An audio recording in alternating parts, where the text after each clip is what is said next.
Buonasera, cominciamo. Siamo arrivati alla penultima puntata di questo ciclo di conferenze sull'edilizia storica. Questa sera parliamo di idoneità tecnica, anche alla luce dell'introduzione della patente a crediti, di cui si è fatto un gran parlare nell'autunno scorso. Adesso ci siamo anche dimenticati, come tante cose che succedono qua in Italia, tanti provvedimenti che entrano, che sembra la fine del mondo e dopo invece così rimangono nell'aere. Bene, allora, questa sera abbiamo due ospiti di assoluto spessore. Uno lo conoscete tutti molto bene perché è l'architetto Antonio Girello, presidente della fondazione e uno dei 3 curatori di questo ciclo di conferenze. Invece alla mia sinistra c'è l'avvocato Giovanni Scudiere, che è uno dei maggiori esperti, quantomeno a livello regionale, per quanto riguarda le tematiche inerenti alla sicurezza nei cantieri. Quindi per noi è veramente un onore averlo qui con noi. Abbiamo fatto diverse cose con l'avvocato Scudiere, diverse iniziative, seminari, corsi, anche quando eravamo più giovani, con tanti artigiani, architetti, restauratori di beni culturali, un convegno addirittura al Palazzo delle Prigioni Nuove, se non sbaglio, nel 2002, quando è stata introdotta la OS2, mi ricordo, dei restauratori. Vabbè, però chiudiamo la parentesi, se no ci intristiamo, visto che sono passati veramente tanti anni. Bene, allora, io vi intratterrò su alcune linee di natura generale su questo principio dell'idoneità tecnica, tanto per inquadrare un po' la questione, e dopo lascerò la parola all'architetto Girello e all'avvocato Scudiere per tutti gli approfondimenti che saranno necessari, e cercheremo chiaramente di dare anche spazio alle domande. Quindi direi che possiamo iniziare, siamo in tabella.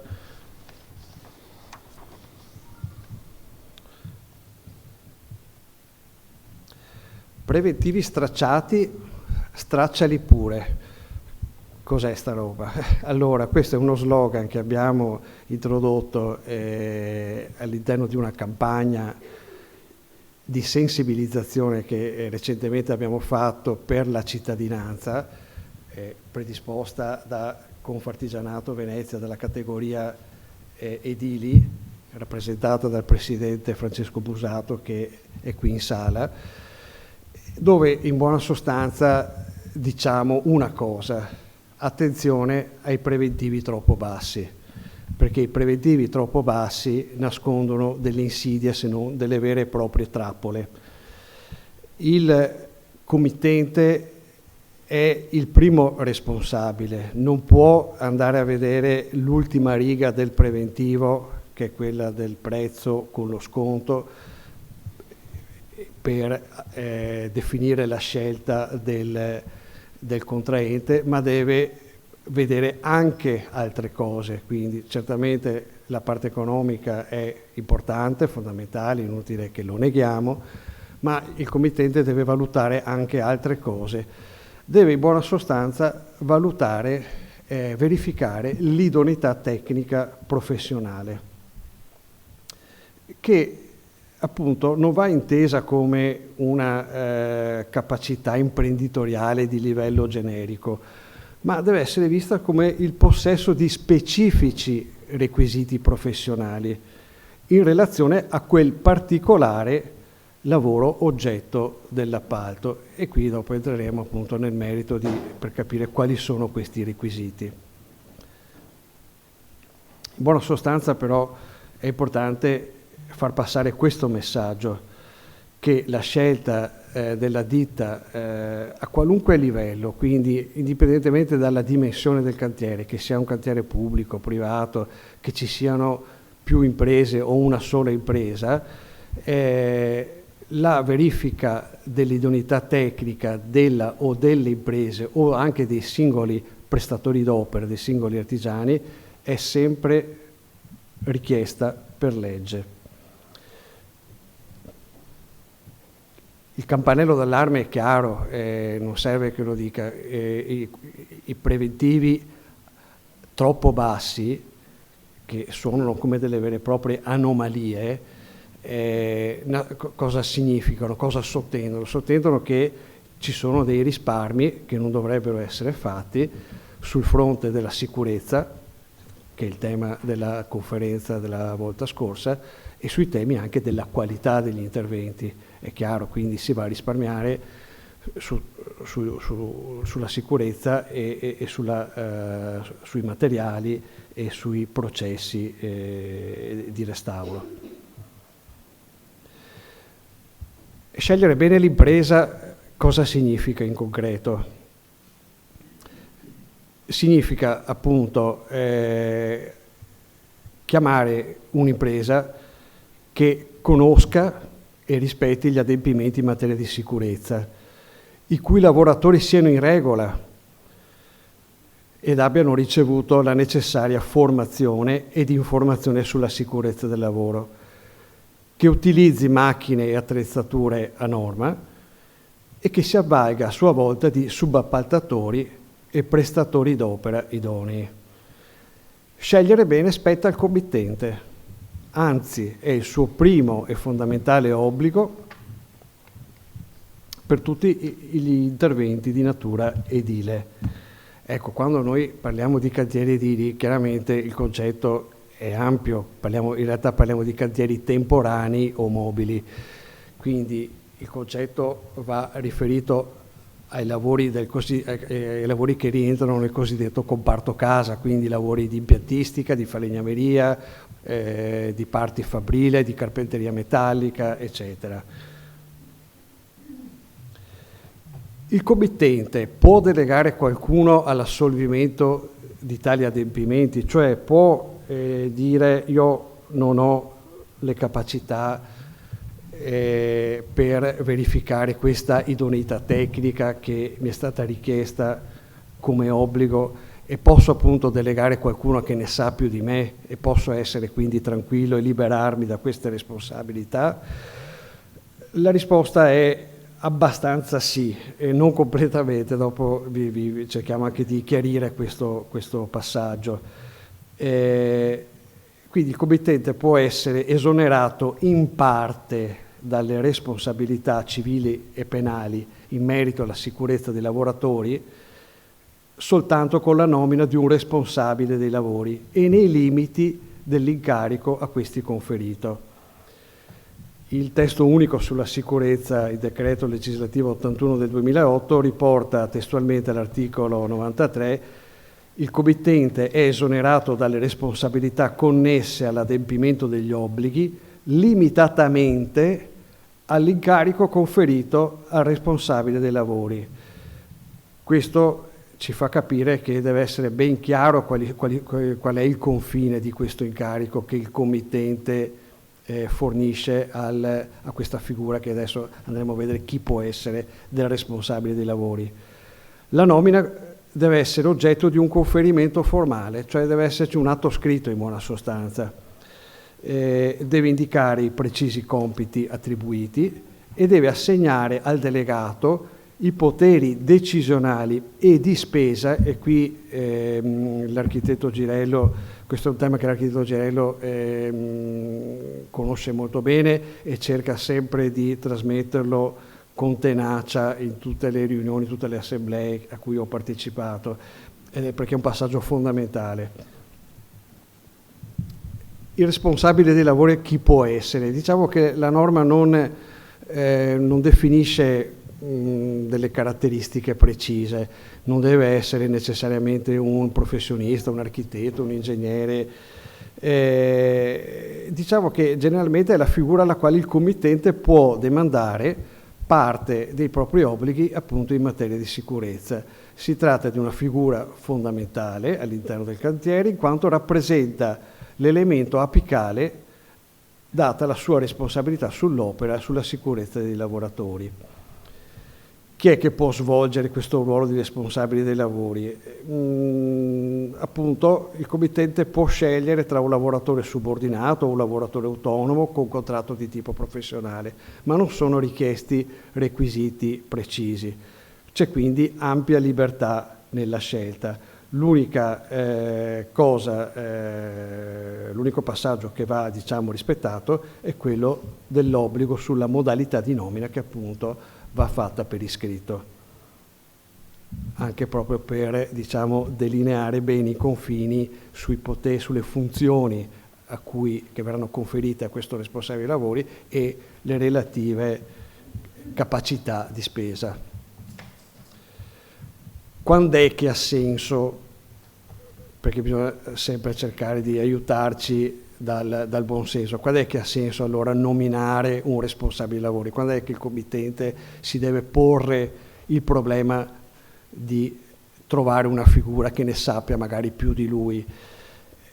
Appunto, la figura non è obbligatoria, la nomina del responsabile non è obbligatoria, ma è di solito effettuata nei seguenti casi: quando il committente non ha adeguate capacità professionali per adempiere a tutti gli obblighi previsti dal decreto 81. Il decreto 81 è il testo unico sulla sicurezza.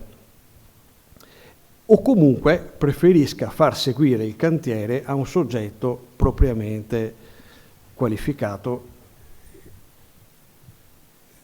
senza comunque necessariamente un titolo di studio. Nel caso in cui l'opera sia commissionata da più committenti, questo è un altro caso frequente, perché in questo caso la sanzione, in caso di sanzione e in assenza di responsabili dei lavori, la stessa verrebbe ripetuta per ogni committente, quindi è un buon motivo questo per pensare di nominare un responsabile dei lavori.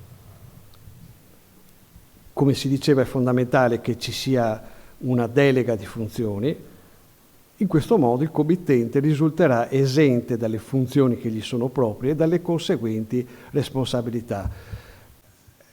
Qui però ho piacere di passare il microfono ad Antonio, che vorrei che facesse un inciso sulla questione della delega delle responsabilità. Cioè, la domanda è, Antonio, se il committente nomina un responsabile dei lavori perché vuole essere alleggerito da tutta una serie di obblighi, perché comunque non si ritiene all'altezza, non ha le capacità tecniche, eccetera, quindi cose assolutamente normali, nominando il responsabile dei lavori, lui non si esime da tutti gli obblighi in capo, cioè qualcosa gli resta purtroppo appiccicato. Antonio, è così? Sì, non è che gli resta purtroppo appiccicato, è corretto che abbia le sue responsabilità civili e penali.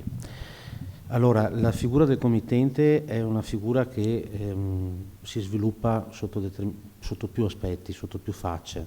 Noi abbiamo i committenti privati, abbiamo i committenti pubblici e quindi finché parliamo di un committente privato parliamo del signor Antonio e della signora Maria che ci danno l'incarico per il restauro della loro abitazione, del negozio o quant'altro, poi possiamo avere delle società o poi possiamo avere degli enti pubblici.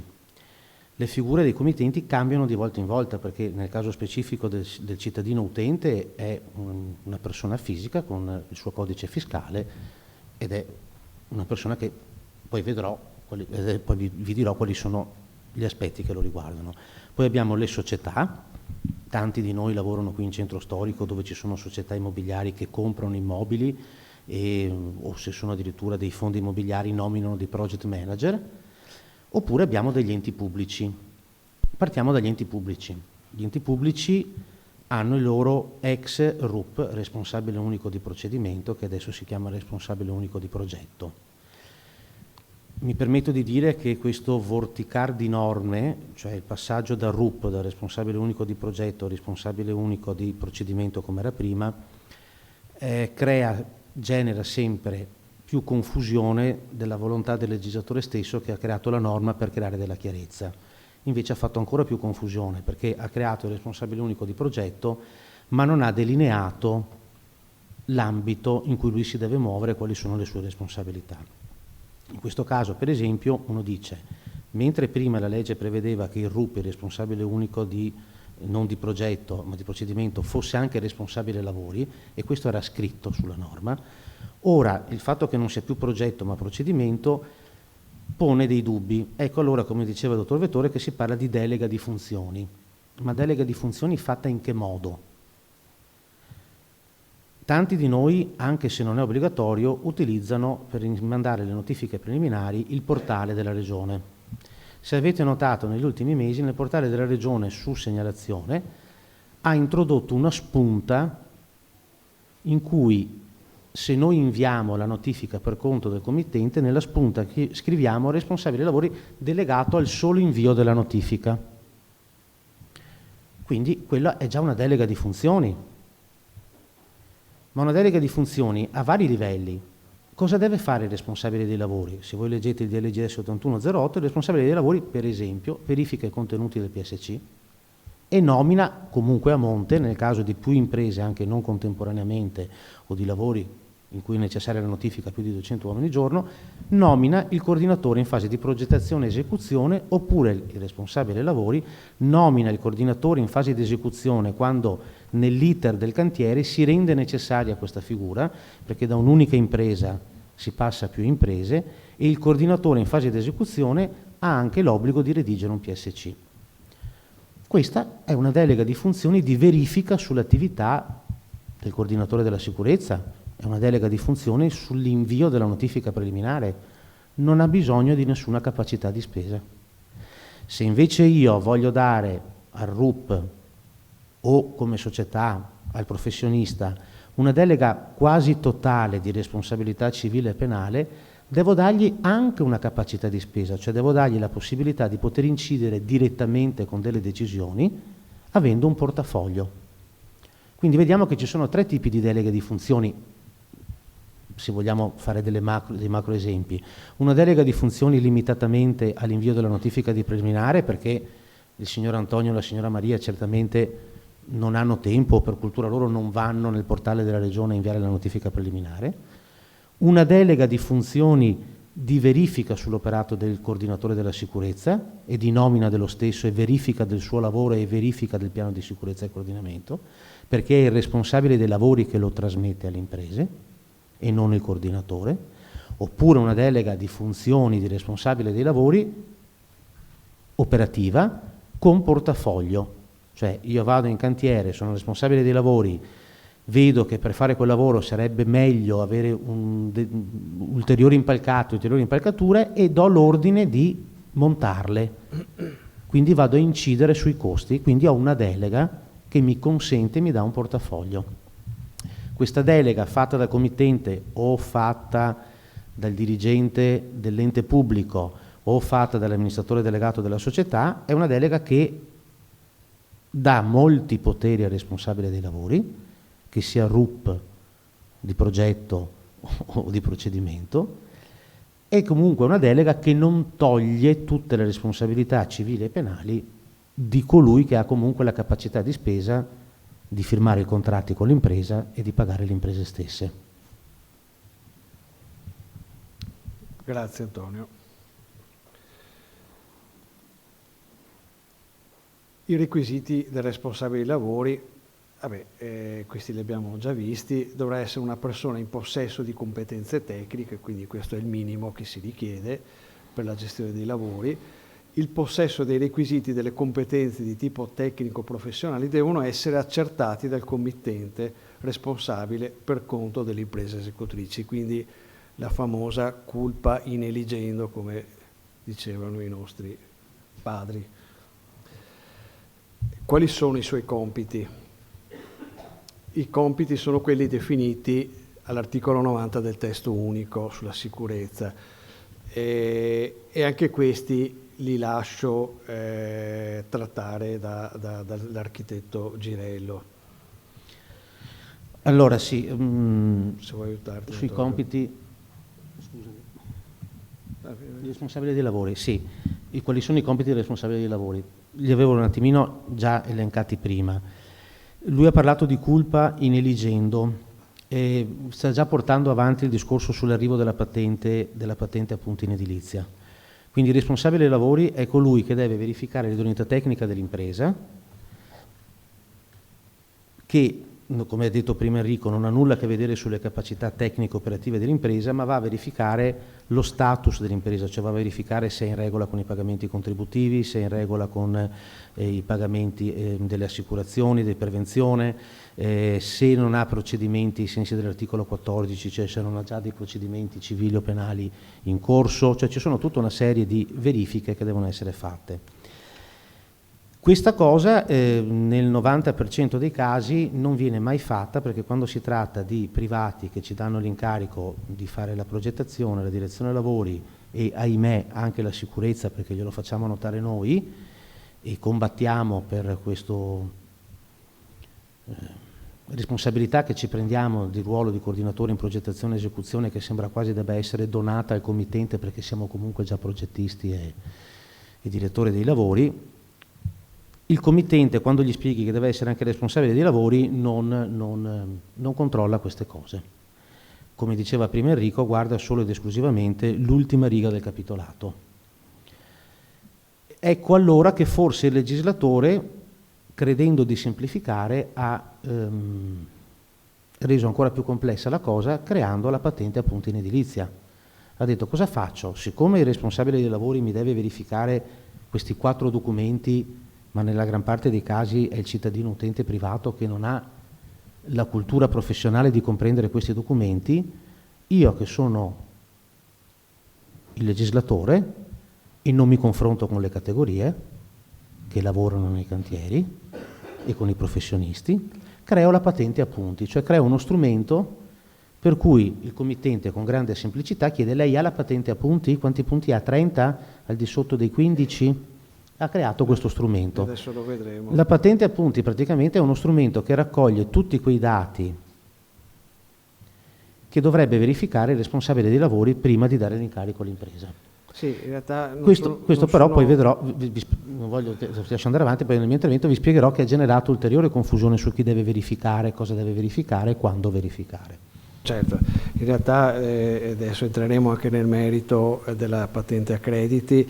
La patente a crediti è un sottoinsieme dell'idoneità tecnica, infatti l'idoneità tecnica in qualche modo con l'introduzione della patente a crediti si amplia e deve prevedere appunto anche questo ulteriore adempimento. Quindi è ridondante, un adempimento ridondante. Esattamente.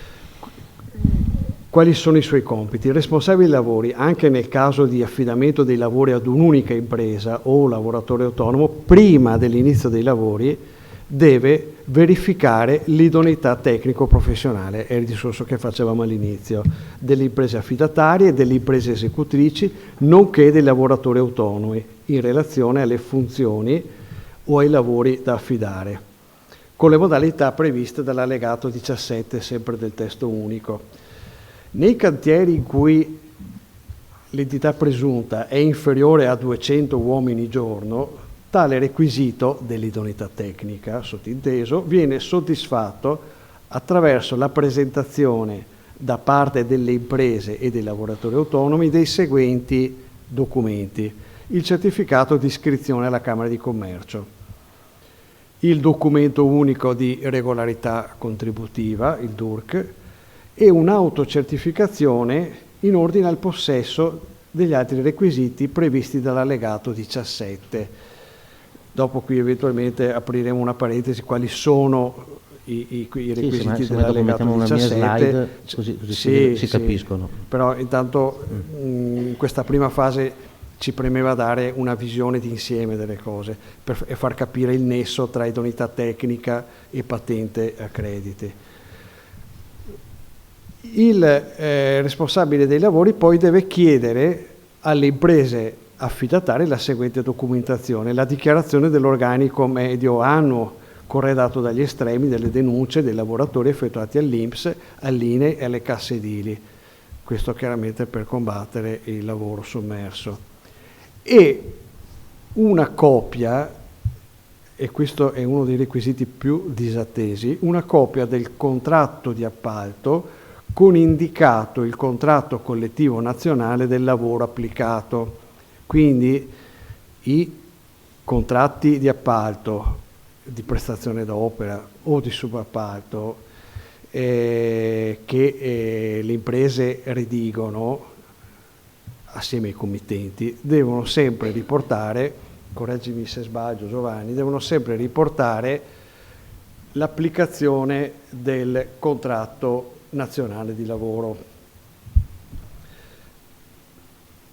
Inoltre, sempre il responsabile dei lavori deve trasmettere all'amministrazione concedente, il ragionamento che faceva anche Antonio prima, i seguenti documenti: la copia della notifica preliminare, quindi cose ormai già assodate, il documento unico di regolarità contributiva, il DURC, e la dichiarazione dell'organico medio anno. E poi, questo è l'elemento probabilmente di maggiore novità, che proprio riflette l'inserimento della patente a crediti all'interno della normativa dell'idoneità tecnica, una dichiarazione attestante l'avvenuta verifica dell'idoneità tecnico-professionale, che dovrà necessariamente comprendere l'avvenuta presa visione del possesso della patente a crediti.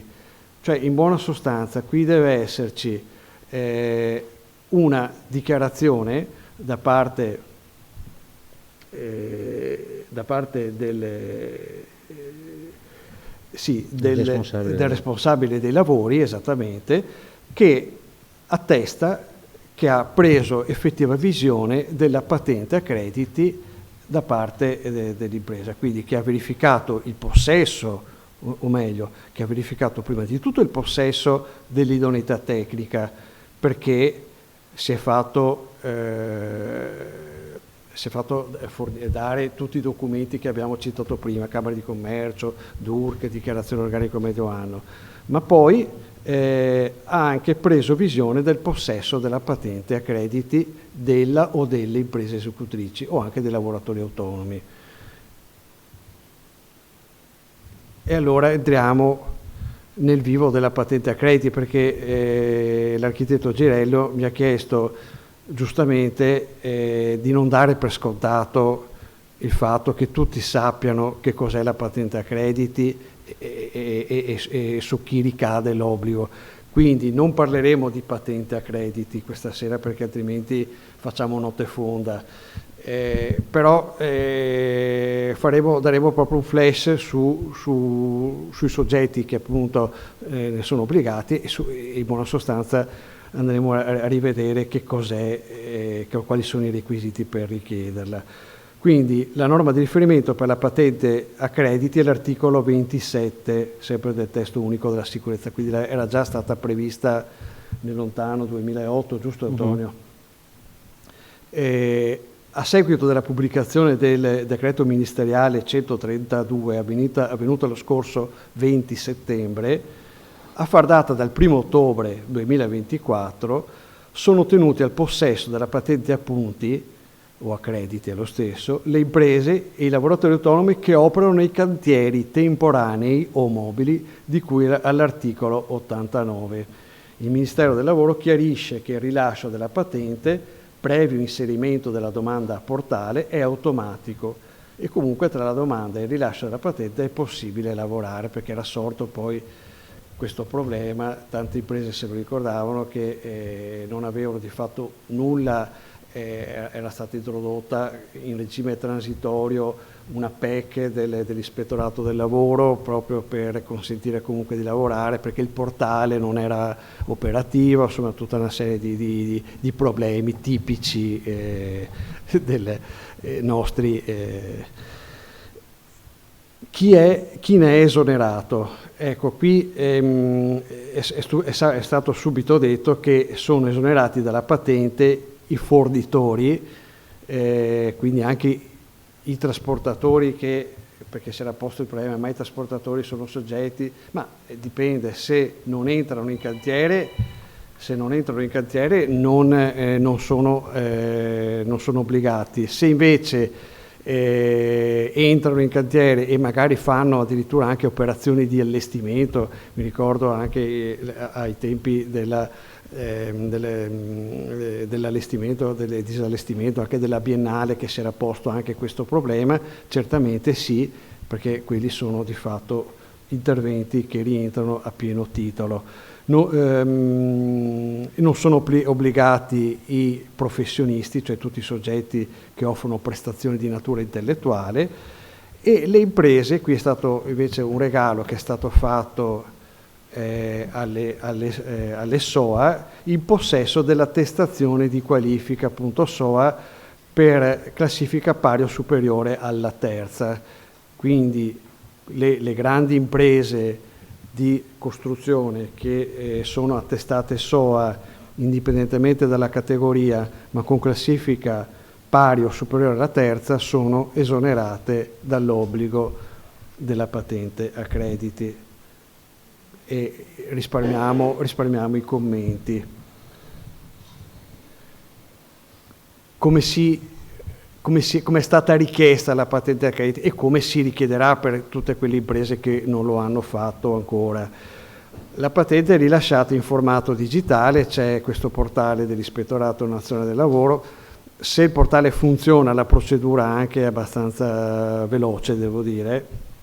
Abbiamo assistito diverse aziende nostre artigiane in quell'autunno caldo, attraverso appunto il portale dell'Ispettorato Nazionale del Lavoro,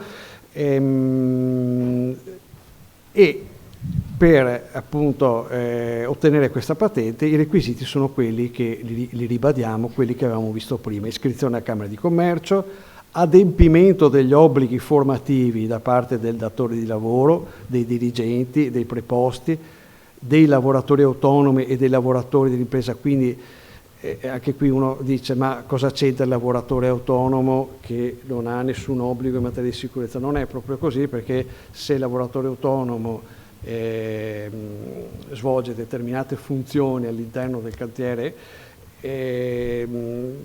anche lui deve essere in possesso di determinati requisiti formativi, quindi dipende proprio dalle specifiche attività che vengono svolte. Il DURC, invece, questo vale per tutti. Il documento di valutazione dei rischi, questo invece no, vale solo per le imprese con dipendenti.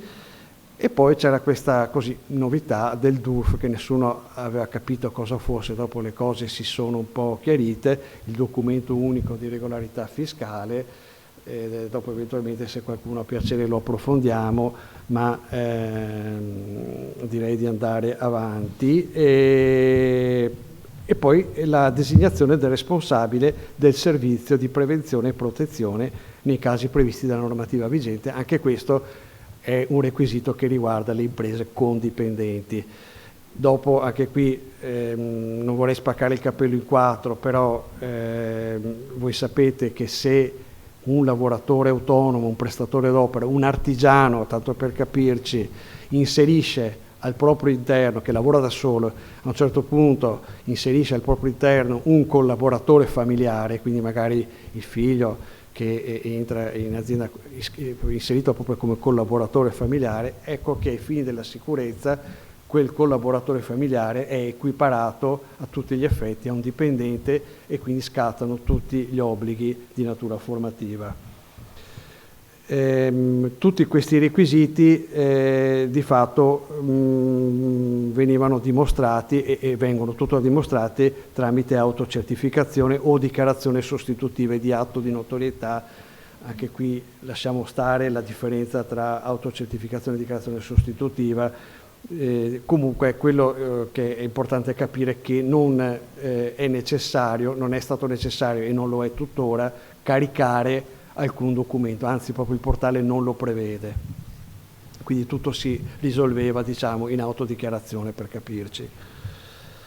I soggetti che hanno presentato domanda della patente a crediti tramite il portale ne danno poi informativa entro 5 giorni dal deposito all'RLS e al RLST, nelle more del rilascio della patente è comunque consentito lo svolgimento dell'attività in cantiere, salvo diversa comunicazione notificata all'Ispettorato Nazionale del Lavoro.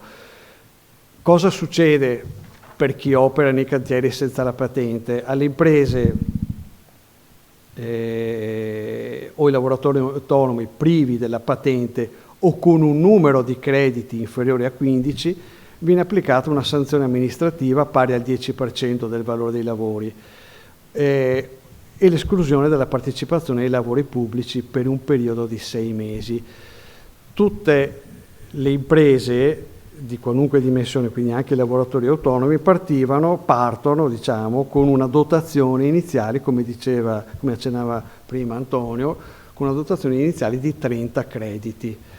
Al di sotto dei 15 crediti non è più possibile operare all'interno del cantiere. È anche questo passaggio che dovremo ricordarci sempre nell'ottica di verificare l'idoneità tecnica, verificare la patente e verificare che questa non vada sotto i 15 punti.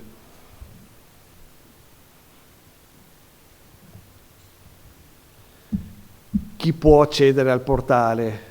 Possono accedere al portale tutti coloro che sono soggetti titolari di un interesse qualificato, le pubbliche amministrazioni chiaramente, i rappresentanti dei lavoratori per la sicurezza, i rappresentanti dei lavoratori per la sicurezza territoriale, gli organismi paritetici, i responsabili dei lavori. L'ho messo in grassetto e sottolineato perché è quello che ci interessa di più. I coordinatori della sicurezza nella progettazione e esecuzione dei lavori. Alla domanda, ma sta patente a crediti dov'è, che cos'è, è un pezzo di carta? No, non può essere stampata.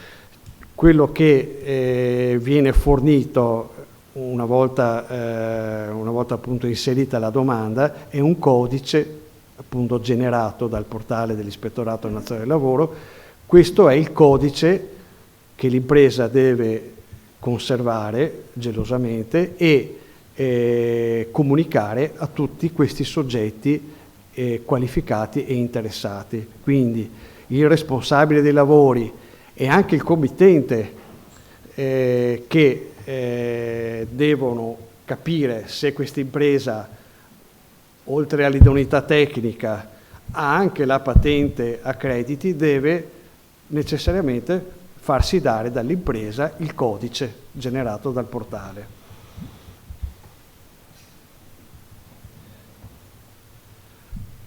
Vabbè, e qui anche qua direi di andare veloci. Semmai spiego io. Sì, sì. Se posso.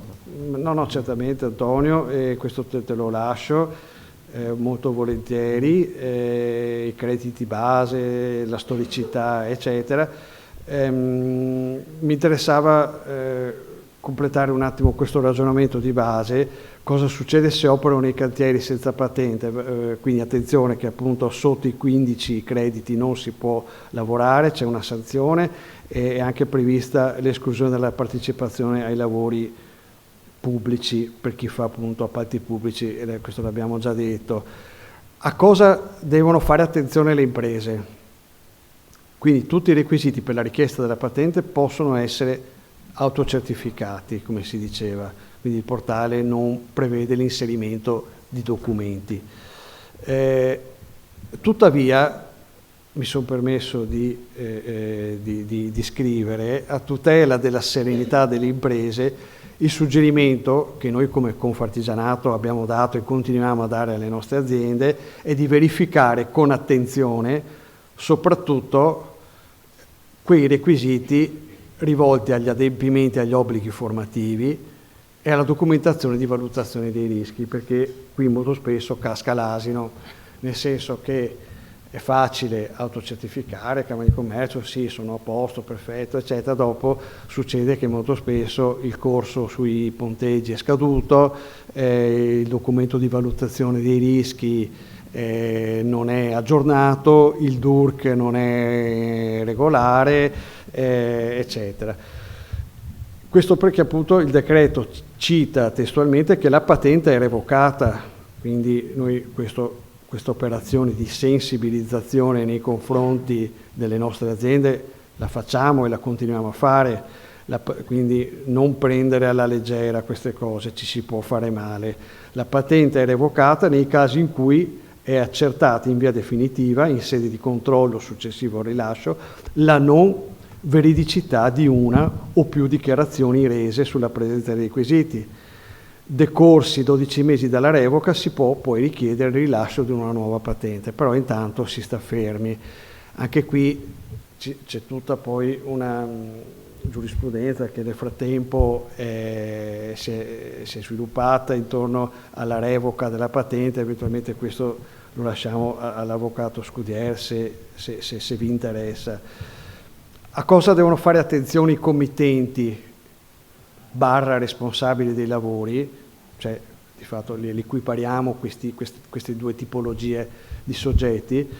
Se è vero, come si è detto, che il committente, quindi direttamente o indirettamente, ha la responsabilità nella scelta dell'appaltatore, per evitare conseguenze determinate da violazioni della normativa sulla sicurezza o responsabilità legate a infortuni di cantiere, questi ha l'obbligo di verificare che le imprese e i lavoratori autonomi scelti siano in possesso dell'idoneità tecnica comprensiva della patente a crediti, quindi ribadiamo questo concetto, e che quest'ultima abbia una dotazione minima di 15 punti.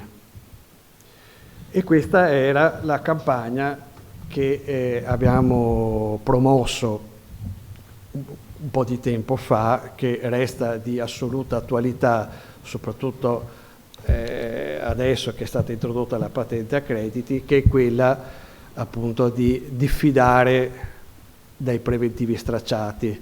Preventivi stracciati, stracciali pure, perché noi riteniamo che sia anche una scelta anche di rispetto per la città. Cioè noi qui abbiamo dato un messaggio, devo dire, forte: chi opera abusivamente o non rispettando le regole non rispetta nemmeno la città e chi ci vive, favorendone il degrado. Quindi quando noi parliamo di cura della città significa anche fare la propria parte anche in questa direzione qua, quindi scegliere bene le imprese e affidarsi a imprese regolari che qualitativamente riescano a fare gli interventi corretti e nel rispetto della sicurezza soprattutto. Bene, io ho finito. Ok, allora nella declinazione quotidiana della nostra professione cerchiamo di capire che impatto ha questo strumento che è stato creato a noi professionisti, come direzione lavori, come responsabili lavori, come coordinatori della sicurezza. Va specificato che questa patente a punti è stata poi introdotta nel 2024 grazie ai decreti del PNRR, in particolare col 19-2024. Io ho schematizzato in questa maniera, quindi vedete, come diceva prima il dottor Vettore, aziende e lavoratori autonomi, cioè tutti coloro che svolgono lavori edili o lavori di ingegneria civile all'interno dei cantieri. Le imprese che provengono dall'estero, prima il dottor Vettore citava il caso specifico di Venezia della Biennale. Quante volte i nostri committenti che fanno padiglioni in città poi si portano delle imprese specifiche, puntuali, che fanno determinate lavorazioni di cui loro si fidano, ad operare all'interno del padiglione. Anche queste persone dovrebbero avere questo documento. E ricordo sempre che questa cosa è nata all'interno del decreto del PNRR. Potrebbe anche essere vista come una norma per magari facilitare di più le imprese italiane nei loro cantieri che non le imprese che vengono dall'estero. Chi è che ne è esonerato? Tutti coloro che fanno forniture, come diceva il dottor Vettore, o prestazioni di natura intellettuale. Faccio l'esempio: la società di rilievo che viene in cantiere, l'archeologo, il professionista ingegnere che viene a verificare nei nostri cantieri o a fare delle rilevazioni con degli strumenti, con delle termocamere, delle radiografie o quant'altro. Scendo ancora un attimino.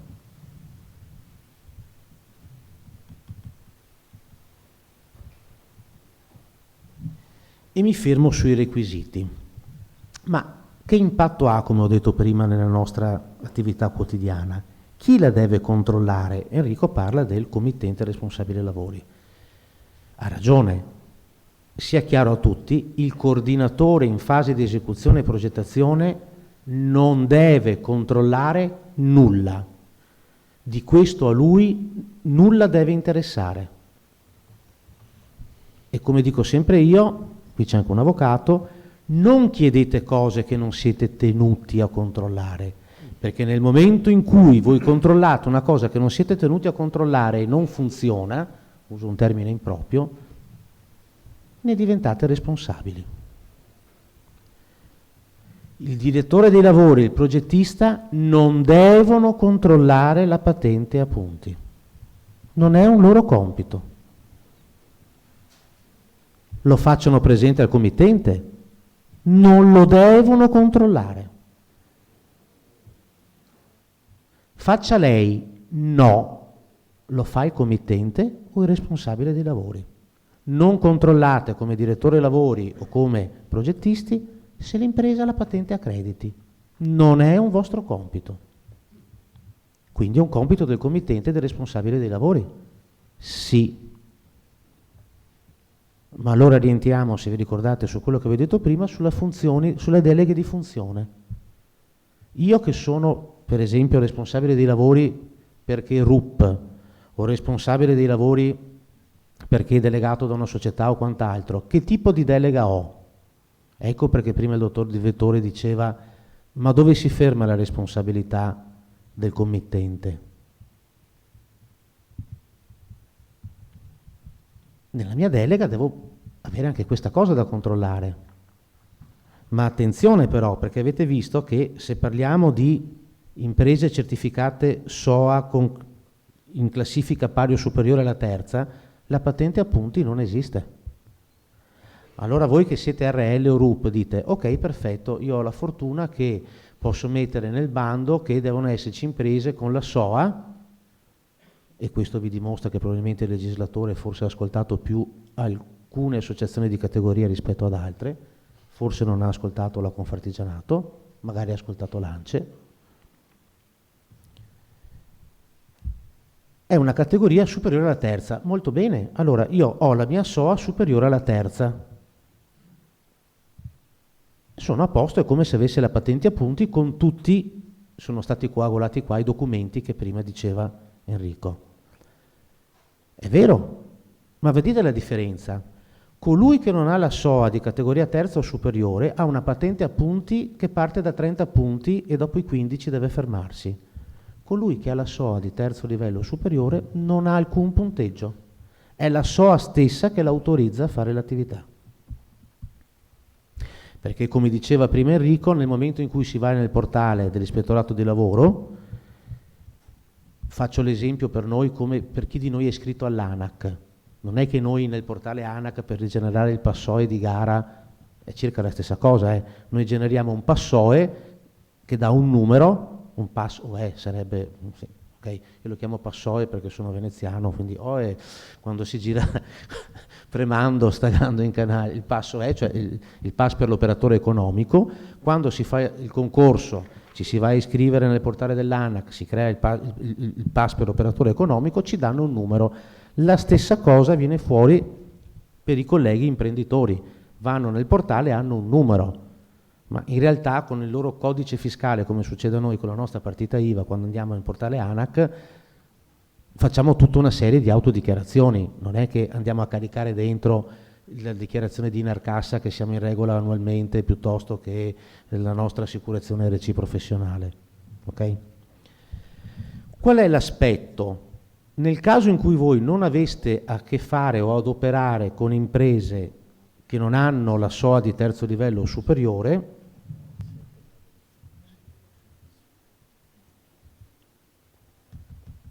scusate ma non ho un mouse, voi potreste trovarvi un'impresa che ne so, invece che 30 25 crediti, 18, 17. Allora queste sono le motivazioni per cui vengono decurtati i crediti. anzi i punti, perché i crediti li state facendo voi oggi, sono formativi, questo è un punteggio, il credito presuppone questo invece è un punteggio che viene dato. Benissimo, ma cosa succede? Allora, tornando di nuovo alla nostra quotidianità, purtroppo, aggiungo io sono responsabile lavori, ho la mia prima impresa affidataria che controllo la patente appunti dell'impresa affidataria, perché assimilo il mio ragionamento a quello legato alla sicurezza, visto che stiamo parlando tecnicamente di sicurezza. Se io ho un'impresa affidataria che ha dei subappalti, io come coordinatore mi faccio dare il POS dell'impresa affidataria, poi l'impresa affidataria che domanda i POS, verifica la congruità col suo e li dà a me come coordinatore perché io li verifichi.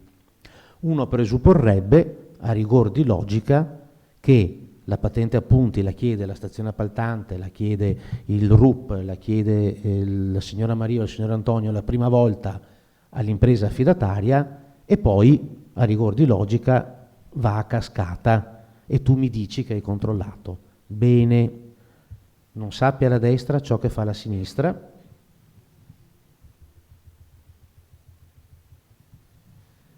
Su specifico interpello fatto all'Agenzia delle Entrate, questi ti vengono, all'agenzia, scusatemi, dell'Ispettorato del Lavoro, questi ti vengono a dire no, mi devi controllare comunque la patente a punti o il fatto che abbia la SOA di terzo livello superiore anche per tutti i subappalti.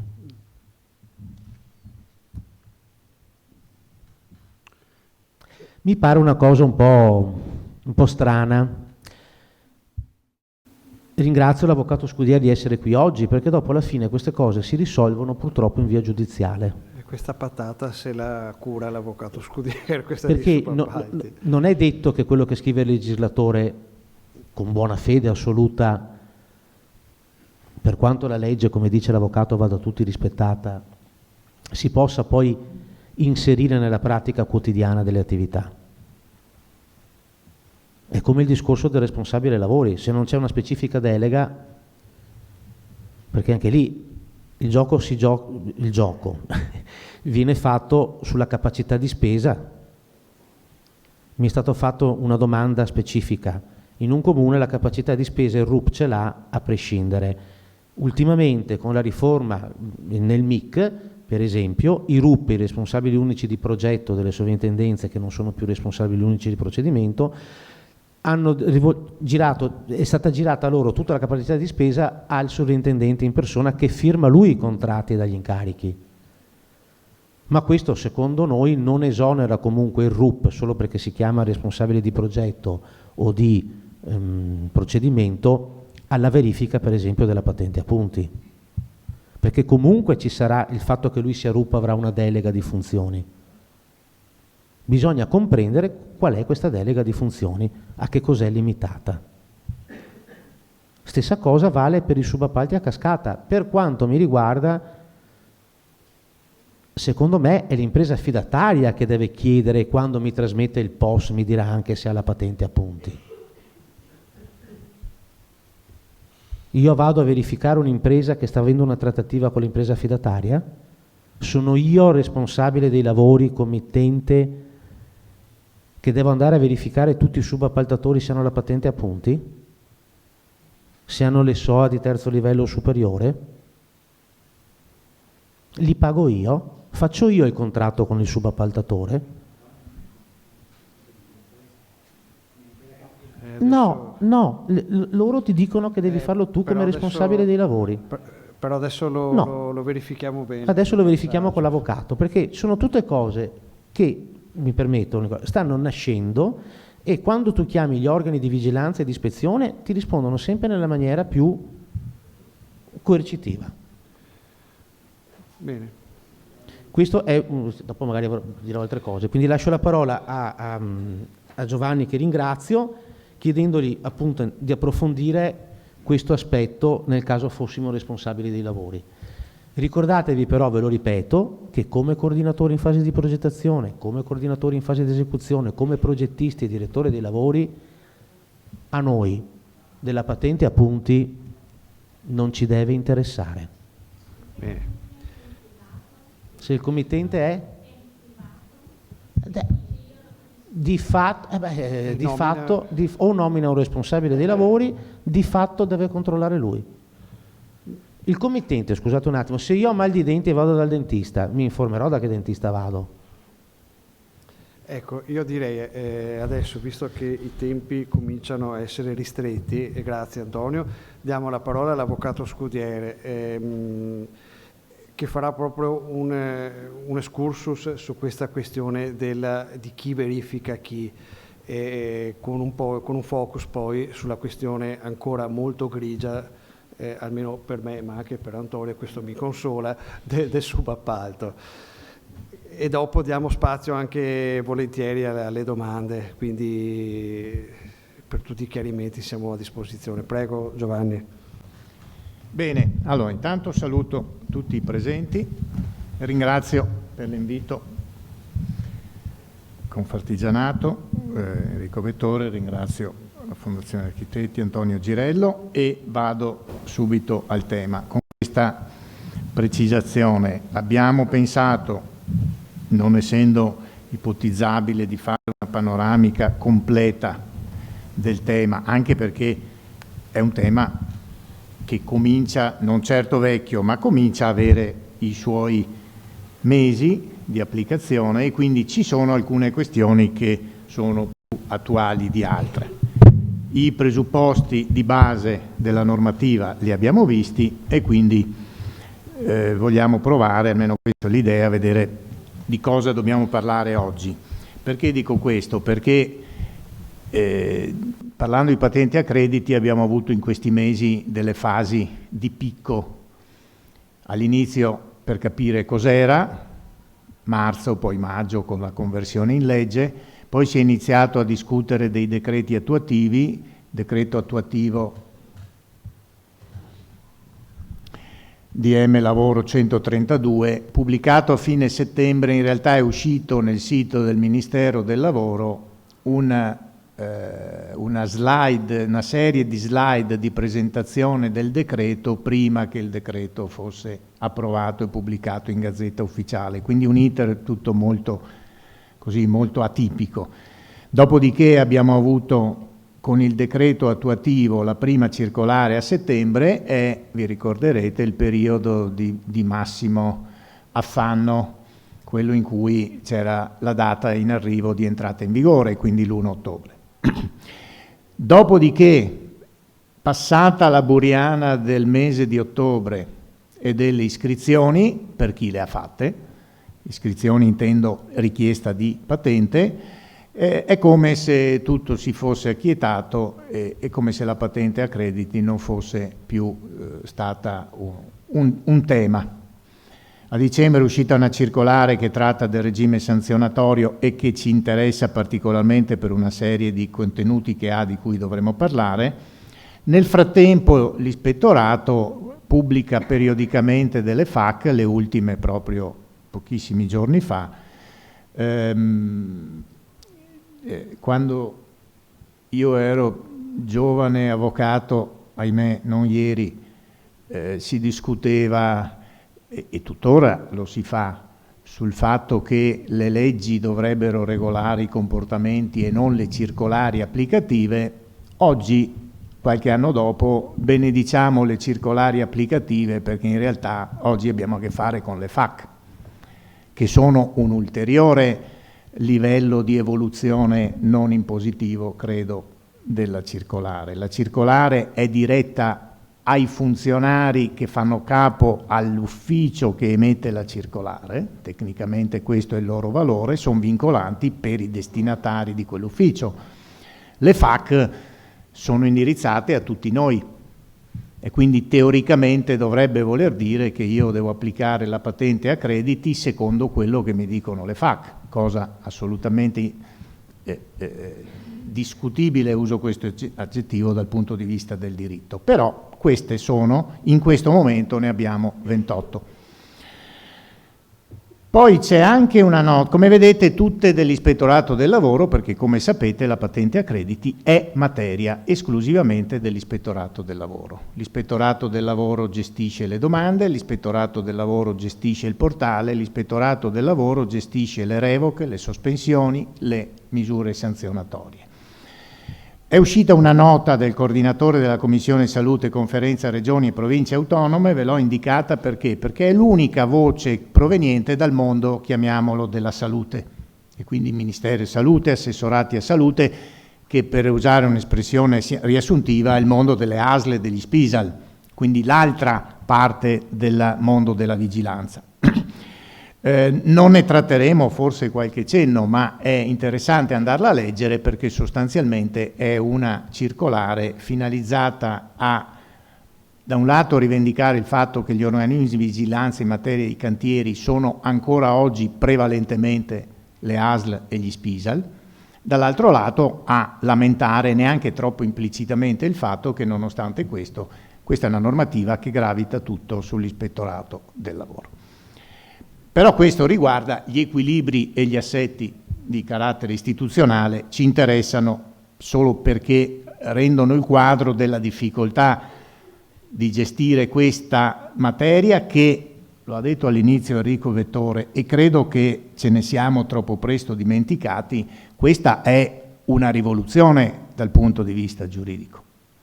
Perché questa è una normativa che ha stabilito che se tu non hai un titolo abilitativo abilitante che si chiama patente, tu non puoi lavorare.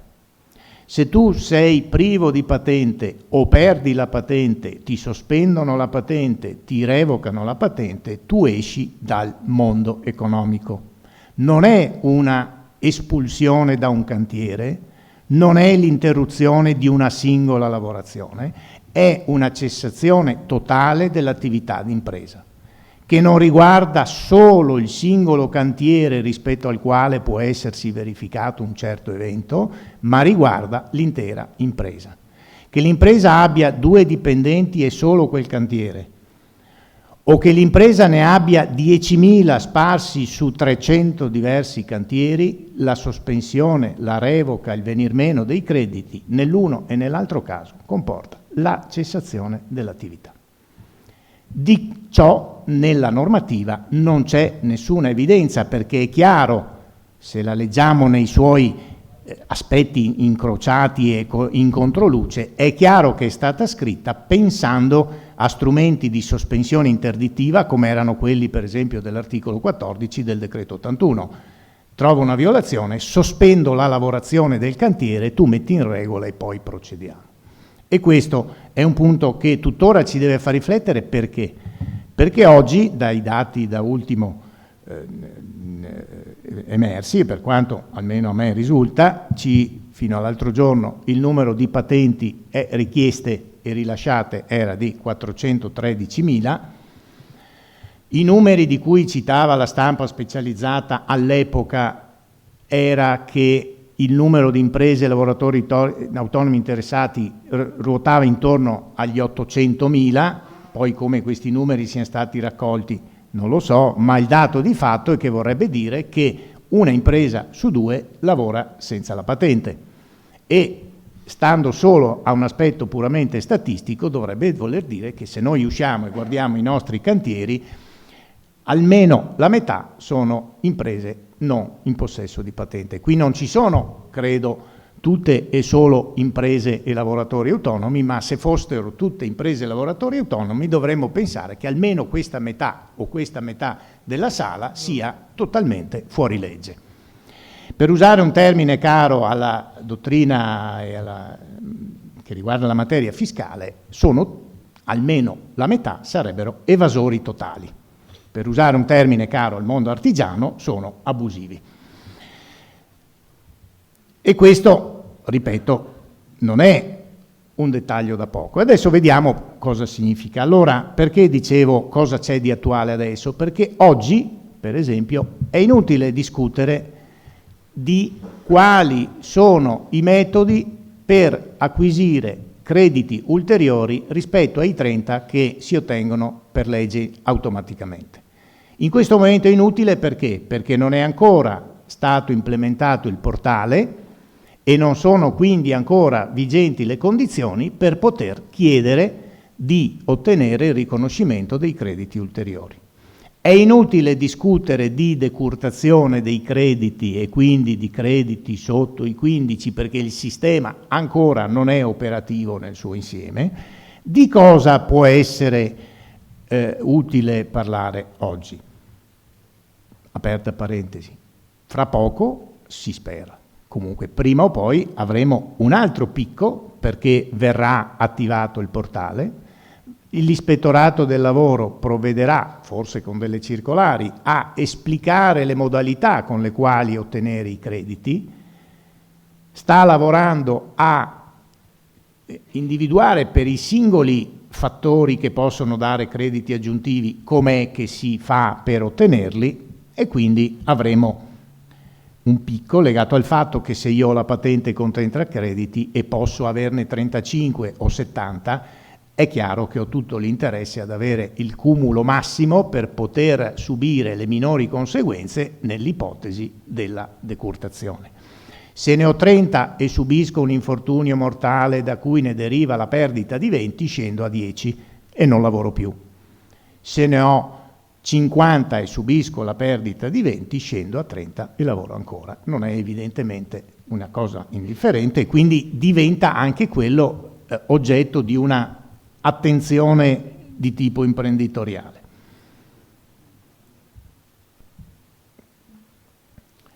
Dicevo, al netto di questo, oggi di cosa ci dobbiamo preoccupare come attualità? Cosa potrebbe succedere in cantiere domani mattina? Allora, ipotesi numero 1, la revoca, ipotesi numero 2, la sospensione cautelare, ipotesi numero 3, l'accesso dell'ispettore che accerta un'impresa priva di patente. Più o meno oggi sono questi gli scenari che possono accadere.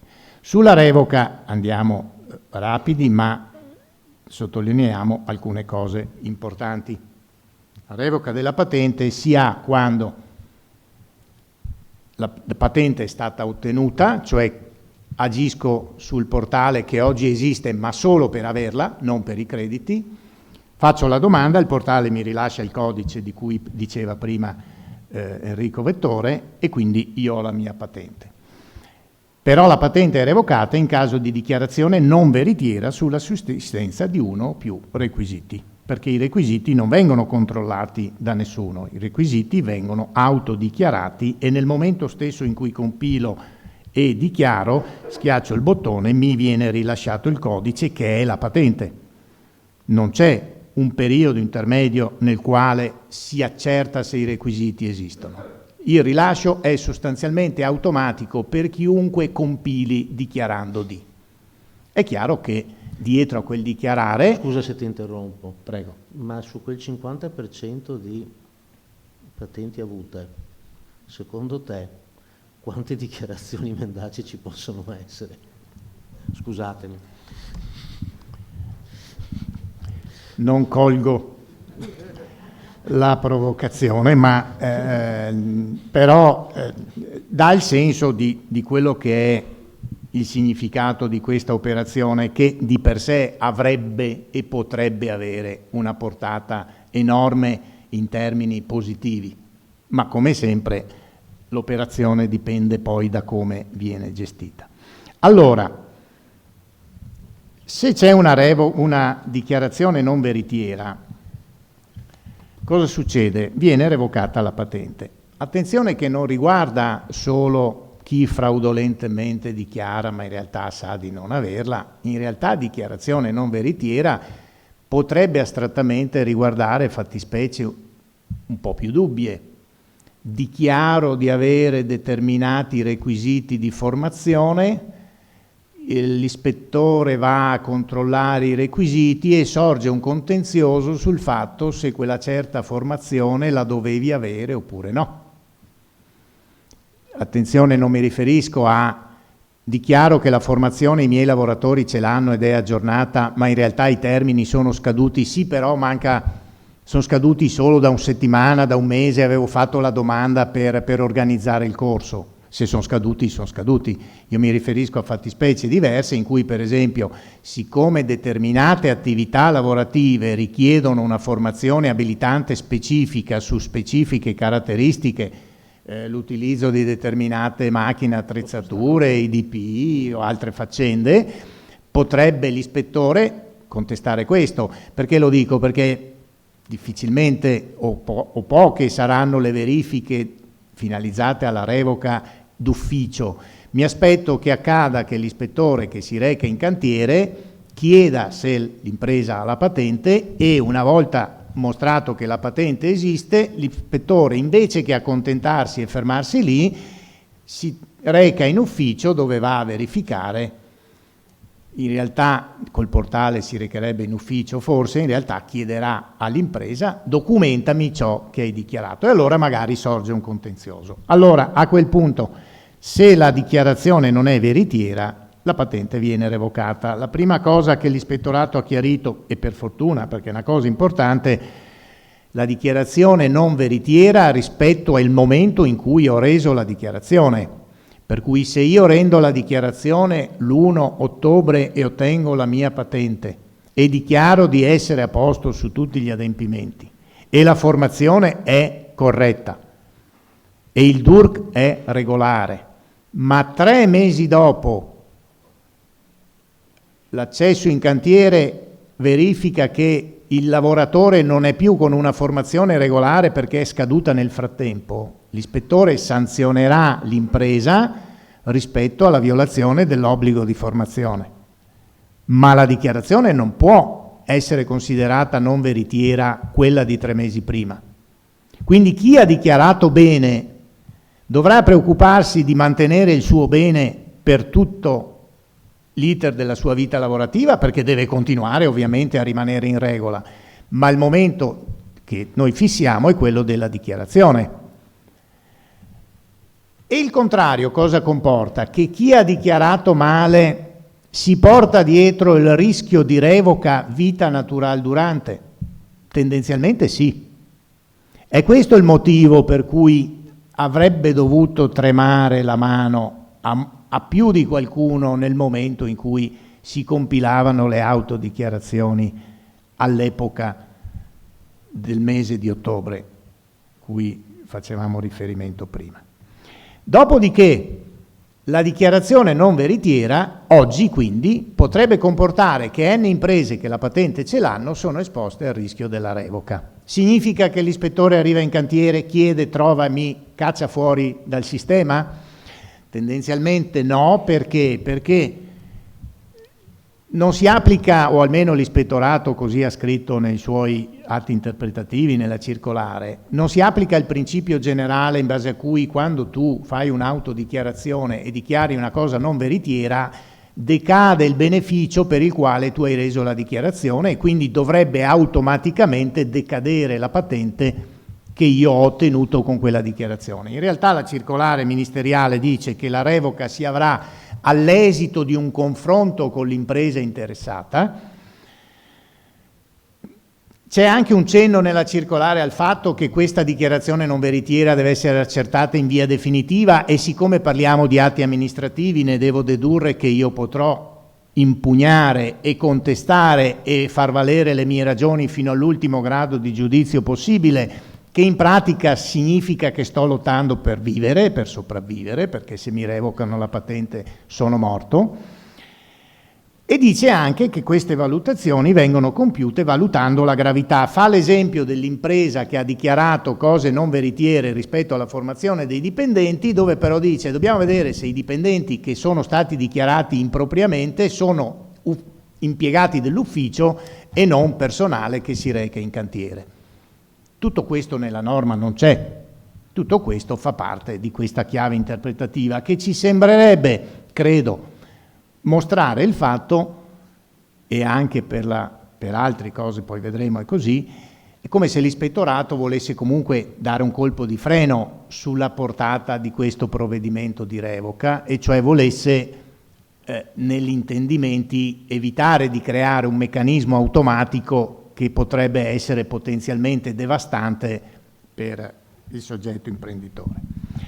C'è una cosa, ne parliamo poi dopo, anzi, meglio parlarne subito. C'è una cosa interessante nella circolare del dicembre che dicevo, e cioè che si dice che quando viene accertata una serie di presupposti tali per cui l'impresa in cantiere non ci può stare, anche l'impresa senza patente per esempio, la circolare dice che l'ispettore ordina all'impresa l'allontanamento dal cantiere. È una cosa da sottolineare perché nella legge questo non è scritto. È chiaro che se ti trovano e non hai la patente devi smettere di lavorare, però nella circolare si dice che l'osservanza di quell'ordine viene valutata ai sensi dell'articolo 650 del Codice Penale, che è quello che riguarda l'inosservanza degli ordini dell'autorità. Quindi c'è una specifica applicazione anche di una sanzione ben precisa e dice anche c'è anche l'interdizione da tutti i cantieri. Questo dice la circolare. Perché lo diciamo? Perché soprattutto fin tanto che il portale non è operativo del tutto, ma anche dopo, il tema è come si producono gli effetti di questo venir meno della patente. Cioè se l'imprenditore decidesse di far finta di niente nell'altro cantiere e continuare a lavorare, potrebbe dire nessuno mi ha detto di non farlo, la circolare dice no, te lo ordinerà l'ispettore. Una cosa sulla revoca da osservare è che è scritto che se viene revocata la patente non può più essere richiesta per un anno. Quindi hai fatto il furbo, ti tolgo la patente, non è che domani mattina la richiedi, dopodomani sei già di nuovo in cantiere. Però osserviamo anche che questa precisazione non c'è per le imprese che sono trovate in cantiere senza patente. Cioè paradossalmente, se io sono un abusivo, evasore totale o chiamiamolo come vogliamo, e vengo colto senza patente, probabilmente mi ordineranno, anzi di sicuro applicando la circolare, mi sarà ordinato di allontanarmi dal cantiere, mi sarà vietato di entrare in qualsiasi altro dei cantieri che ho, ma tecnicamente il giorno dopo io mi presento al portale, al mio PC, compilo i dati, clicco e ottengo la patente. L'ispettorato, a quanto pare, sta lavorando su questo per valutare di negare il rilascio, però è un tema delicato perché la norma non prevede questo.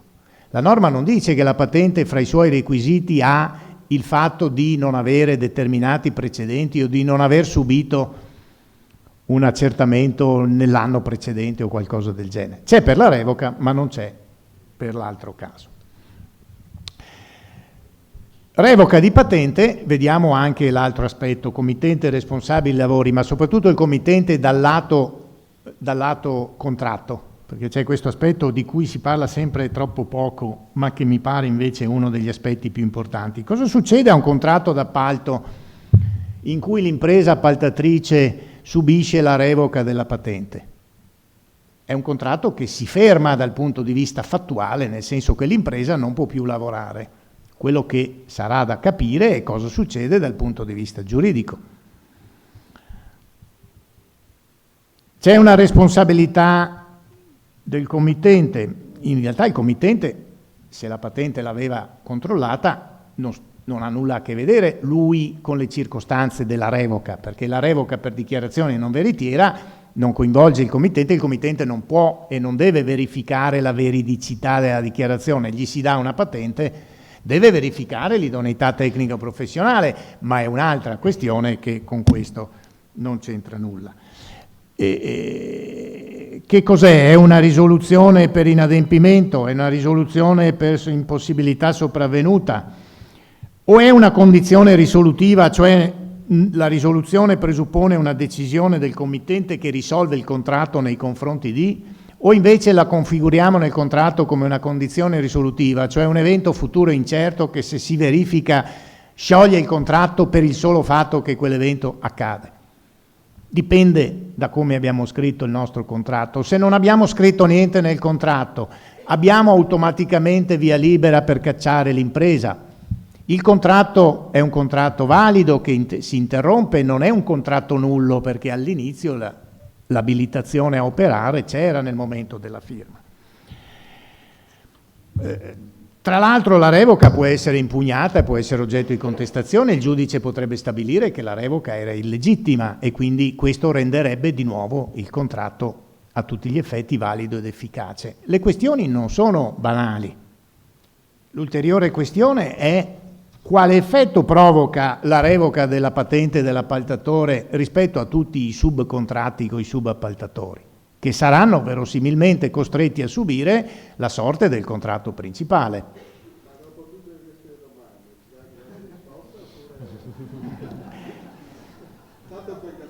La risposta mia è che se pensiamo di fare un contratto d'appalto oggi, come l'abbiamo sempre fatto fino a ieri, dove, mi spiace dirlo, ma le clausole che riguardano la sicurezza sul lavoro 20-30 anni dopo il decreto 494, il 494 è del 96, avevo non i pantaloni corti, ma quasi. Siamo nel 2025, nei contratti la sicurezza ancora non esiste. E non è solo questione di committente signora Maria impreparata. La signora Maria impreparata sa benissimo come gestire il suo portamonete. E su questo apro una parentesi, poi ci torno quando parleremo di committente. Non è una questione tecnica verificare il possesso della patente. Si tratta di dire: dimostrami che hai un documento. Non serve aver fatto chissà quali studi, men che meno aver fatto 120 ore di corso da coordinatore. La verità vera è che da un lato c'è una totale ignoranza della committenza perché c'è una totale mancanza di informazione. La patente è entrata in vigore, potenzialmente strumento rivoluzionario, non una riga, non una parola spesa sui mezzi di informazione, chiamiamoli, quelli generali destinati alla committenza in senso lato. E questo è un tema. Quando si parla di cultura della sicurezza, questi dovrebbero essere gli argomenti.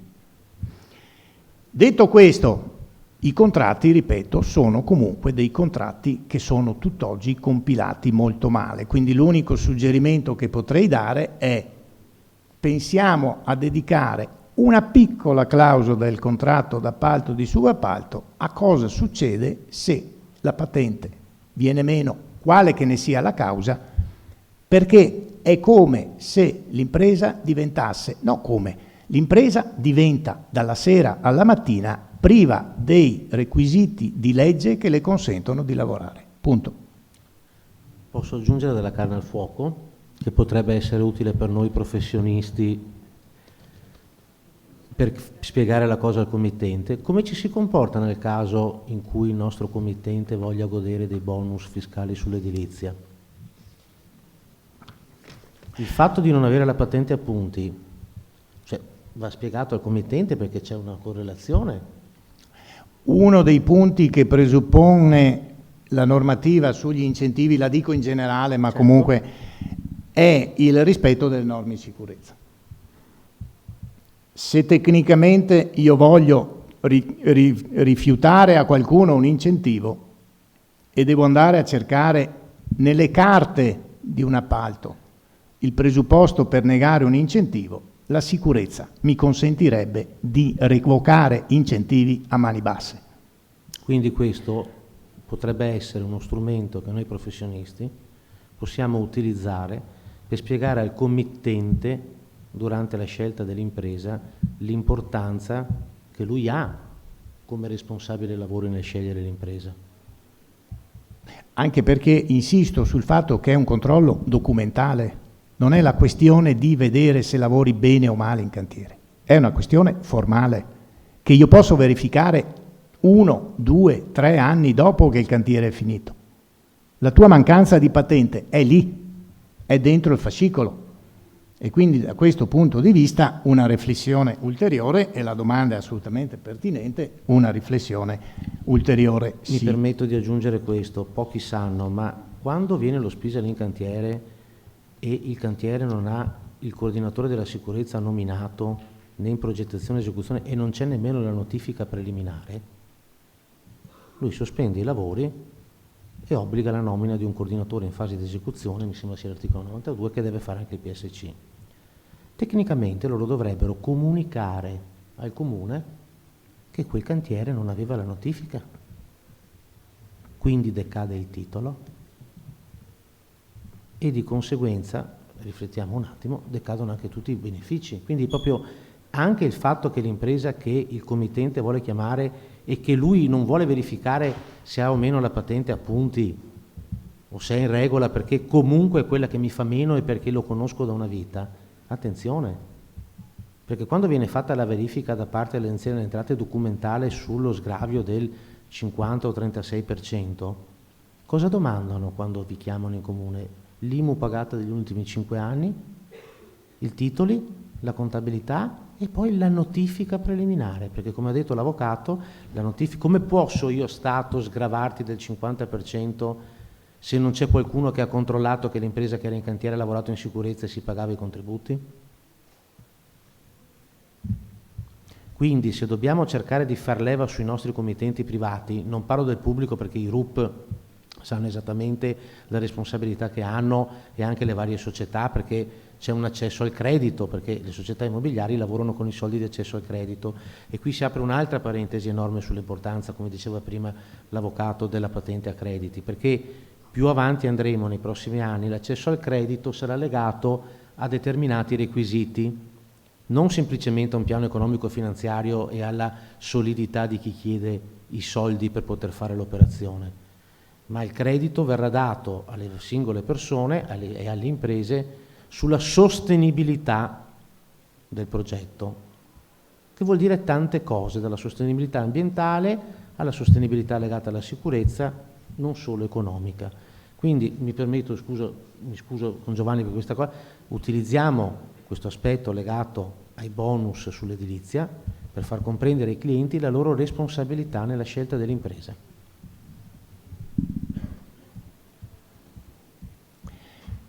Rimando a dopo, se ne rimarrà il tempo, la sospensione cautelare, che pure è un tema fondamentale perché è l'unica sanzione veramente pesante che può accadere oggi, perché vorrei fare due ragionamenti legati al tema che mi sembra oggi sia centrale, che è quello che riguarda la committenza responsabile dei lavori e gli aspetti connessi. Allora, per fare questo dobbiamo fare un ragionamento che riguarda l'altra tipologia di situazioni che oggi ci può interessare, e cioè quella del, dicevamo, abbiamo parlato della revoca, ma facciamo il caso della impresa o lavoratore autonomo. Quando dico impresa ovviamente li intendo sempre entrambi, senza patente. Allora, in mancanza della patente si applicano una sanzione amministrativa pari al 10% del valore dei lavori, comunque non inferiore a 6.000 euro. Poi, l'esclusione dalla partecipazione ai lavori pubblici per un periodo di 6 mesi. Poi, lo dice la circolare, l'ispettore ordina l'allontanamento dal cantiere, abbiamo detto, e l'interdizione dal lavoro in qualsiasi altro cantiere di quell'impresa, pena la violazione dell'articolo 650. Abbiamo anche detto che non c'è la previsione dell'anno successivo di divieto di richiedere di nuovo la patente, ma su questo vedremo che cosa succederà. Allora, sanzione amministrativa. La sanzione amministrativa è pari al 10% del valore dei lavori, con riferimento non ai lavori dell'appalto complessivo, ma dei lavori oggetto del contratto di appalto che riguarda l'impresa priva di patente. Per cui se ho un appalto da 100.000 euro su un cantiere da 10 milioni è sui 100.000 euro che si fa la quantificazione. Però deve esserci un valore dei lavori. Allora la circolare dell'ispettorato dice: se il valore dei lavori non è noto perché non è stato formalizzato in un contratto, si applica il valore minimo di 6.000 euro. Maliziosamente consideriamo, allora a questo punto avere o non avere un'evidenza contrattuale può essere più o meno conveniente in base al valore che ha il contratto, perché se il valore è un contratto tale per cui sopra il 10% vale di più, in questo caso è importante sottolinearlo perché la circolare dice: se l'evidenza di un valore non ce l'ho, si applicano i 6.000. Apro una parentesi su questo tema del 10%, perché? Perché quando la patente scende sotto i 15 crediti, a circostanza dicevamo in questo momento forse non attuale, ma fra poco lo sarà, e solo quando scende sotto i 15, cioè non vale né per la revoca né per l'impresa che è priva di patente del tutto, l'impresa sotto i 15 comunque subisce le stesse sanzioni, comunque non può più lavorare. Però la norma espressamente prevede che se in tal caso, è il comma 10 seconda parte, è consentito il completamento delle attività oggetto di appalto o subappalto, se fosse il subappaltatore che scende sotto i 15, quando i lavori eseguiti sono superiori al 30% del valore del contratto. E qui la circolare dice il valore del contratto è il valore specifico di quell'impresa, però qui il ragionamento è il contrario, qui dice è l'impresa che deve dimostrare di aver superato il 30%. Non è necessariamente il contratto, potrebbe ricavarsi dal capitolato, oppure potrebbe ricavarsi da una contabilità ordinata se c'è comunque poi il riferimento al valore complessivo, cioè il 100 rispetto al quale calcolare il 30. Però la cosa interessante è che in questo caso avere un numero mi è essenziale per poter continuare e portare a termine il lavoro, mentre rispetto alla sanzione dei 6.000 non avere il numero mi sarebbe utile, perché così pago solo 6.000 invece che pagarne di più. Questo per dire che cosa? Che la legge ha criteri che poi si prestano a essere utilizzati in maniere diverse. Ci dice in realtà che l'importanza del contratto ben fatto anche in termini di numeri è un elemento fondamentale. Ci dice anche che quando io faccio il mio famoso contratto sarebbe cosa buona e giusta, mi verrebbe da dire, organizzare il contratto in modo che il contratto, il cronoprogramma e l'andamento dei lavori siano tali per cui io riesca ad arrivare al 30% più veloce che posso. Perché quando sono sopra il 31, come minimo ho evitato il rischio della interruzione per il caso della discesa sotto i 15. In realtà non è poi così semplice e banale la questione, perché è legata al fatto che quando avrò un portale con dei crediti aggiuntivi, se io avrò scelto un'impresa che di crediti ne ha 80, questo problema magari è relativo. Ma se io scelgo un'impresa che di crediti ne ha 30 e non uno di più, perché non ha neanche i crediti minimi legati al fatto che se hai più di 5 anni di anzianità qualche punto te lo danno. Non ho neanche quelli perché è un'impresa appena costituita, non è che siano poi così rare, giusto? Specialmente da qualche anno a questa parte. Se sono al limite di 30 è più facile scendere sotto i 15. Questo in realtà riguarda anche il tema della valutazione che compie il committente, che non è solo la norma di legge verifico che tu abbia la patente. Un committente accorto dovrebbe d'ora in avanti fare una valutazione di tipo diverso e guardare i numeri dei crediti, che non sono buttati lì a caso, sono la possibile garanzia che il mio cantiere arriva in porto, anziché no. Allora, sanzione amministrativa con questo aspetto della quantificazione del valore, l'interdizione dagli appalti pubblici e l'allontanamento. Sotto i 15 stesso meccanismo, però restiamo sulla, qui è la circolare che ha già, allora, queste sono le cose che vi avevo detto, restiamo sul tema. Se l'impresa non ha la patente o scende sotto i 15, abbiamo visto lato impresa cosa succede, ma dal lato del committente, perché quello che questa normativa anche in questo caso non considera è che eliminare dal sistema un'impresa significa anche impattare non banalmente, ma non troppo, sui rapporti di lavoro di cui non è dato sapere quale fine faranno, ma significa impattare anche su un committente che con quell'impresa ha stipulato un contratto per l'esecuzione di un'opera. Allora, il committente deve verificare e il nuovo articolo 90,9 deve verificare, oltre all'idoneità tecnico-professionale, il possesso della patente o della SOA. Non è banale, perché se io ho un cantiere privato in cui l'appaltatore è in possesso di SOA pari o superiore a terza, non mi esibirà la patente che non ha, ma io gli devo chiedere la SOA. E quindi il mondo dei cantieri privati scoprirà che esiste un pezzo di carta che si chiama SOA. Viceversa, il committente pubblico deve comunque chiedere la patente. In tutti i casi il suo appaltatore o subappaltatore non è munito di SOA pari o superiore a terza, per cui è errato dire, come a volte si sente, nei cantieri pubblici la patente a crediti non si applica. Si applica nei confronti di tutti gli operatori economici che la SOA pari o superiore alla terza non ce l'hanno.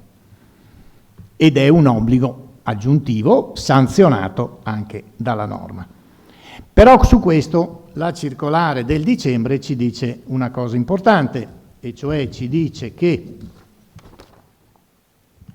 atteso che l'obbligo di possesso della patente è entrato in vigore il 1° ottobre e che l'articolo 90 contestualizza le verifiche del committente e del responsabile dei lavori al momento dell'affidamento dei lavori, la sanzione di cui all'articolo 157, cioè la sanzione per il committente che non verifica, si applica unicamente nei confronti di lavori affidati dopo il 1° ottobre.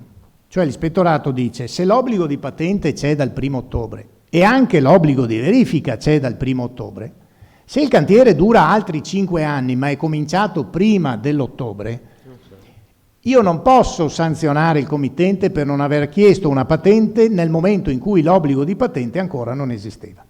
Quindi abbiamo una separazione netta fra contratti stipulati prima e contratti stipulati dopo l'1 ottobre.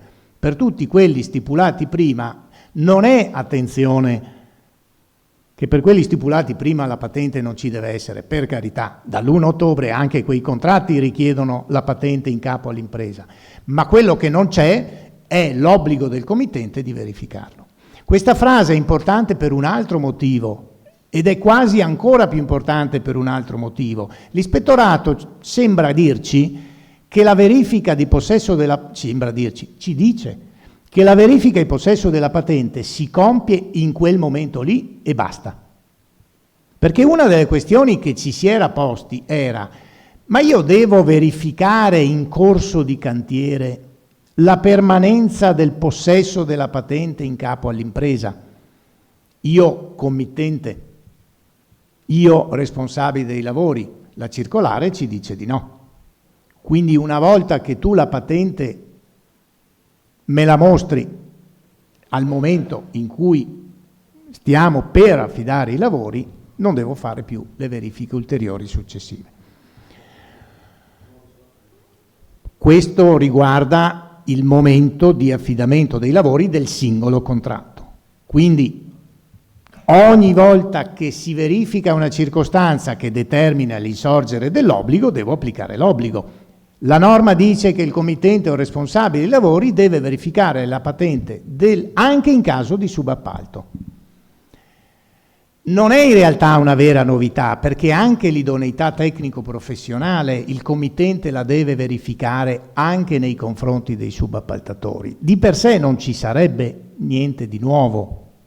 In realtà sarebbe significativo del fatto che il committente saggio si preoccuperebbe di scrivere nel contratto che il subappalto, prima di farlo, comunque deve essere autorizzato. Non autorizzato magari nel senso di delle scelte che lascia il subaffidatario, ma che deve essere quantomeno comunicato per le verifiche del caso, che sarebbe banalmente significare che io nel mio cantiere non lascio che tu affidatario porti dentro chiunque senza che io ne sia al corrente. Questo è il senso della verifica che fa capo al committente. E ancora una volta non è questione di ignoranza, impreparazione del committente, poveretto non lo sa. È un minimo di diligenza nel gestire dal punto di vista organizzativo l'andamento del tuo cantiere. Si tratta solo di inserire nel contratto una regola di comunicazione che non sposta i termini della difficoltà, della lunghezza del cantiere. Si tratta di una PEC, si tratta di una mail. Quando succedono gli eventi e in TV sentiamo ripetere la litania che gli infortuni sul lavoro sono legati e dovuti alla catena dei subappalti, che è una cosa che è vera per molti casi e non per altri, però la catena dei subappalti sembra sempre che venga riferita a fenomeni di quei mega cantieri dove c'è o il committente pubblico oppure il committente privato rilevante. Ma perché in un cantiere di un committente privato, persona fisica, non c'è la catena dei subappalti? È che il committente se ne disinteressa completamente, questo è il problema vero. Qual è la gravità della norma sulla patente? Che mentre nella verifica di idoneità è scritto che la verifica dei subappaltatori la fa il committente, ma la fa anche l'impresa affidataria, e quindi nella realtà dei fatti l'impresa affidataria facendola la fa, per così dire, anche per il committente. Nella patente a crediti la norma prevede che l'obbligo di verifica è solo in capo al committente o al responsabile dei lavori. Non c'è l'obbligo dell'impresa affidataria di verificare la patente dei propri subappaltatori. Non è una cosa che ci sorprende, in che senso? Che se leggiamo la norma sulla patente, l'impresa affidataria non esiste mai. L'impresa affidataria è una figura ben precisa dell'81 titolo quarto. Le imprese sono affidatarie o esecutrici, oppure sono affidatarie che sono anche esecutrici. L'impresa affidataria è una categoria giuridica a sé stante che non ha niente a che fare con l'esecuzione del lavoro. È l'impresa che governa l'appalto perché governa il contratto. Il noto articolo 97 serve a questo. Nel momento in cui decidi di subappaltare ti fai carico di tutta una serie di adempimenti organizzativi e di verifica che riguardano la catena dei subappalti che tu hai voluto introdurre perché hai assunto l'incarico di un lavoro per intero, ma poi lo fai eseguire almeno in parte ad altri e quindi te ne devi fare carico.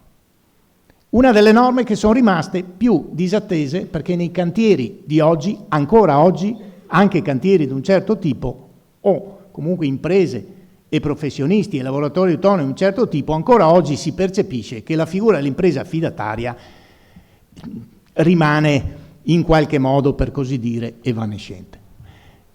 Detto questo, a commento puramente mio personale, se io devo, e si dice che la patente a crediti serve per eliminare i problemi legati alla catena dei subappalti, mi aspetterei che la prima attenzione sia su chi governa i subappalti. Mi aspetterei che la patente riguardi l'impresa affidataria, ma non con gli stessi requisiti dell'impresa esecutrice. Non mi interessa niente che l'impresa affidataria abbia un DVR che riguarda l'esecuzione della posa delle guaine in copertura. Quello che mi interessa dell'impresa affidataria è che abbia il personale che, ai sensi dell'articolo 97, deve avere per gestire i subappalti. Persone in possesso di specifica formazione, il cui compito e la cui mansione consista nel verificare i POS delle imprese subappaltatrici, la idoneità tecnica delle imprese subappaltatrici e poi andare in cantiere a verificare le condizioni di sicurezza dei lavori affidati, che non vuol dire fare la vigilanza minuta che farà l'imprenditore dell'impresa esecutrice, ma vuol dire verificare l'assetto complessivo del cantiere. Questo non c'è nel decreto e quindi non c'è neanche l'obbligo di verificare l'affidataria, perché l'affidataria come entità giuridica non esiste. Siccome non esiste dal lato, per così dire, passivo, cioè del soggetto che deve avere la patente e quindi deve essere verificato, se la sono ovviamente dimenticata anche dal lato attivo, e cioè di quello che deve compiere le verifiche sui propri subappaltatori. Però su questa seconda parte una annotazione la dobbiamo fare. Allora, sulla prima parte è ovvio che tutto il ragionamento non vale niente se l'impresa affidataria è anche esecutrice, perché se l'impresa è anche esecutrice la patente ovviamente ce la deve avere. E quindi se uno delle FAC riguardava il caso, si diceva un'impresa che ha comunque i requisiti come impresa edile, ma se fa solo da general contractor deve avere la patente. La risposta è no, se è solo general contractor e non fa attività fisica in cantiere esecutiva non deve avere la patente. Ma che domanda è? Se nella domanda mi hai detto che l'impresa ha i requisiti come impresa edile, la patente non è un documento che riguarda un singolo cantiere, per cui nel cantiere A ce l'ho perché ci lavoro e nel cantiere B non ce l'ho perché non ci lavoro. La patente è un documento abilitante che ce l'ho sempre, se poi in un cantiere come affidataria non me lo chiedono è un altro discorso, ma lo devo avere. È come tutto il tema, la patente la devo chiedere, le imprese di pulizie devono avere la patente sì o no? Le imprese che fanno manutenzione di impianti devono avere la patente sì o no? Le imprese che lavorano il verde sì o no? Se io sono un'impresa che in cantiere ci va a lavorare e vado a fare manutenzione di impianti nei cantieri e li faccio anche nelle fabbriche, non è che se faccio 3 volte in cantiere e 100 volte in fabbrica la patente non la devo avere, mi basta entrare una volta in cantiere per aver bisogno della patente. Allora se non voglio avere la patente a crediti perché faccio un lavoro che non è strettamente connesso al cantiere, devo fare una cosa diversa, devo decidere di cambiare la struttura della mia azienda e non andrò più nei cantieri. Le imprese di pulizie devono avere la patente sì o no? Se vado a pulire nei cantieri, secondo me non sono imprese esecutrici in senso stretto e io avrei dei dubbi che la debbano avere, ma l'ispettorato lo ha detto chiarissimamente, tutti quelli che operano fisicamente in cantiere la devono avere. Non vuoi avere la patente e non essere soggetto al rischio dei crediti e quindi non dover chiudere dalla sera alla mattina per un infortunio sul lavoro, fai a meno di andare a pulire nei cantieri, vai a pulire solo gli uffici. La patente è un titolo abilitante che impone scelte imprenditoriali di fondo. Per 30 anni abbiamo discusso, ma in quel cantiere ci vuole il POS? O invece basta il DVR, ci vuole il DUVRI, ci vuole il PSC? E quando c'è il fornitore e il calcestruzzo, ma facciamo il PSC oppure facciamo il protocollo, facciamo il verbale di coordinamento? Potevo fare 10 cantieri diversi, con 10 committenti diversi, con 10 documenti diversi. La patente non funziona così. La patente è una e io o ce l'ho e ci lavoro o non ce l'ho e lavoro senza perché non mi serve. Chiusa anche questa parentesi. Il committente allora verifica, l'affidatario verifica sì o no e poi chiudo perché... Ma davvero vogliamo pensare che io, impresa affidataria, siccome la legge non mi sanziona in caso di omessa verifica, stipulo un contratto di subappalto con un'impresa priva di patente? L'articolo 90 dice semplicemente che il committente verifica la patente e se non la verifica è sanzionato. Ma il fatto che l'impresa in cantiere ci debba entrare con la patente è scritto nell'articolo 27,1, quindi io come affidatario non posso pensare di non controllare la patente del subappaltatore. Perché sarà forse vero che quando mi viene l'ispettore dirà io ti sanziono perché non hai verificato, io gli risponderò dov'è la norma che tu applichi per sanzionarmi, l'arresto, l'ammenda, non c'è. Non mi puoi sanzionare per quello. E l'ispettore dirà, va bene, prendo atto, arrivederci. In realtà darà all'impresa subappaltatrice tutte le sanzioni che deve dare, ma quando l'impresa subappaltatrice poi andrà via ci sarà un effetto sul cantiere e comunque tutto questo avrà un effetto sul committente, il quale committente avrà un subappaltatore, un appaltatore che si è affidato a un'impresa che non... Il contratto tendenzialmente, anche questo è tutto da discutere, ma un contratto stipulato con un'impresa senza patente è un contratto nullo per contrarietà a norme imperative. Possiamo discuterne, anche sì, in ogni caso che sia un contratto che dal punto di vista del diritto ha un grave vulnus, come dicono i giuristi, questo è un dato di fatto. E quindi in certe situazioni tutto il dibattito verifica sì, verifica no, appare quasi surreale, perché sembra quasi voler introdurre l'idea che ci sia un mondo in cui la patente, siccome il legislatore si è dimenticato di scrivere una cosa, allora la patente non conta. In realtà è travolto. quindi tutti gli aspetti civilistici e contrattuali sugli appalti e sui subappalti, consideriamoli, e anche a rovescio, perché se io ricevo un subappalto da un'impresa che non ha la patente e quell'impresa viene cacciata dal cantiere, io come subappaltatore ne subisco un danno, sì o no? Quindi paradossalmente, ma non troppo, anche il subappaltatore dovrebbe dire al suo appaltatore: ma la patente ce l'hai o non ce l'hai? E quindi da questo punto di vista sottolineo questo aspetto.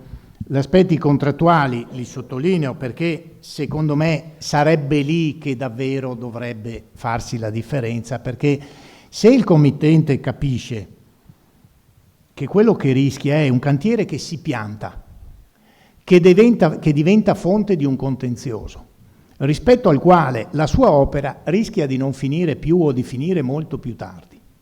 Se considera che questo finire molto più tardi magari comporta lo sforamento di termini che sono condizione per avere un determinato beneficio, oppure se considera che comporta la decadenza totale del beneficio perché c'è la revoca dell'incentivo in quanto c'è la violazione della norma di legge, se l'aspetto della pecunia entra in campo, magari è la volta buona che anche il committente capisce la rilevanza del rispetto della norma di sicurezza.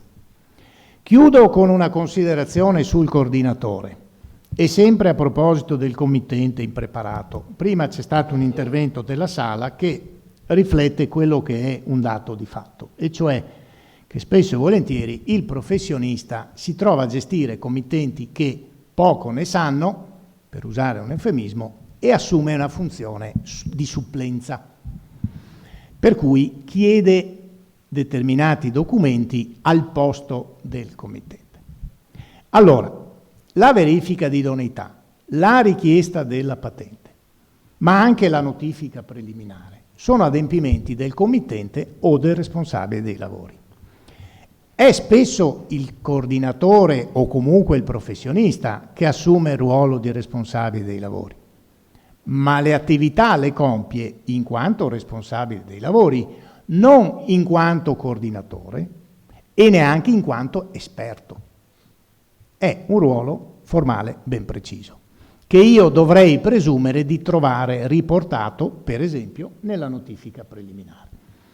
Quindi la questione è se io faccio il ruolo di supplenza o lo faccio perché ne sono consapevole e a quel punto so anche di essere qualificato e qualificabile come responsabile dei lavori e allora ne assumo tutte le conseguenze, oppure se non lo voglio fare non lo faccio, ma non è che lo faccio per fare un favore al mio committente perché poverino altrimenti non è in grado di, al di là che sarebbe sufficiente dirgli guarda devi fare questo, questo è il documento, firmalo e spediscilo. Firmalo e dammelo che te lo spedisco io. In realtà questo è già relativo perché se dovessi fare una raccomandata RR potevo dire così, adesso il discorso. Attenzione perché nel momento in cui agisco senza essere un responsabile dei lavori, ma come se lo fossi perché faccio ciò che deve fare il responsabile dei lavori, un domani qualcuno mi dirà ma vedi che tu eri responsabile dei lavori, l'hai fatta tu questa cosa. Ma l'undomani potrebbe essere non la verifica se la notifica è stata mandata in ritardo o no. 30 anni fa abbiamo avuto un'ondata, un periodo di sanzioni amministrative per questo. Oppure oggi non hai controllato la patente. L'undomani potrebbe accadere quando l'infortunio mortale in cantiere viene ricollegato a una totale inadeguatezza dell'impresa perché per esempio il lavoratore deceduto è un apprendista totalmente privo di formazione, preparazione, competenza o addirittura un pensionato e la contestazione riguarda l'omessa verifica di idoneità tecnico-professionale e chi viene sanzionato per l'omessa verifica, sanzionato per il reato di omicidio colposo? Il committente o il responsabile dei lavori, se c'è un responsabile dei lavori. E allora non è forse il rischio che io per aver spedito via una notifica preliminare per aiutare il mio committente mi trovo 3 anni dopo, 5 anni dopo davanti al giudice con un'accusa di omicidio colposo? Non sono ragionamenti ipotetici, sono casi veri che ci devono far pensare perché il responsabile dei lavori è una posizione di garanzia che nel diritto della sicurezza sul lavoro significa avere un ruolo al quale si collegano determinati obblighi, il cui inadempimento comporta responsabilità penale in caso di verificarsi dell'evento. E allora, e chiudo, perché il coordinatore dell'esecuzione non deve verificare il possesso della patente? Semplicemente perché la norma di legge non glielo dice e perché se lo fa si autoqualifica per certi versi come responsabile lavori. Perché la norma di legge non chiede al coordinatore di verificare l'idoneità, la patente? Per lo stesso motivo in cui non gli chiede di verificare l'idoneità tecnico-professionale. Non si tratta di attività che riguardano la sicurezza, né la progettazione CSP, né l'azione di coordinamento e controllo CSE. Sono attività che riguardano la scelta dell'impresa. Ti verifico e poi ti scelgo. È quello di cui ha parlato prima Enrico Vettore. Ti verifico se sei idoneo ti scelgo, altrimenti no. Verifico se hai la patente, ti scelgo, altrimenti no. Sono scelte del committente. Non riguardano il tecnico. Non c'è niente di competenza tecnica. La competenza tecnica sarà, mi dia un aiuto a leggere le carte, ma la scelta finale, cioè la verifica nel senso questa impresa va bene anziché no, è una scelta dell'impresa, della committenza. Detto questo, il dubbio non si pone, il dubbio si sarebbe posto un po' di più nella pratica se fosse passata l'interpretazione secondo cui la patente va verificata in continuum.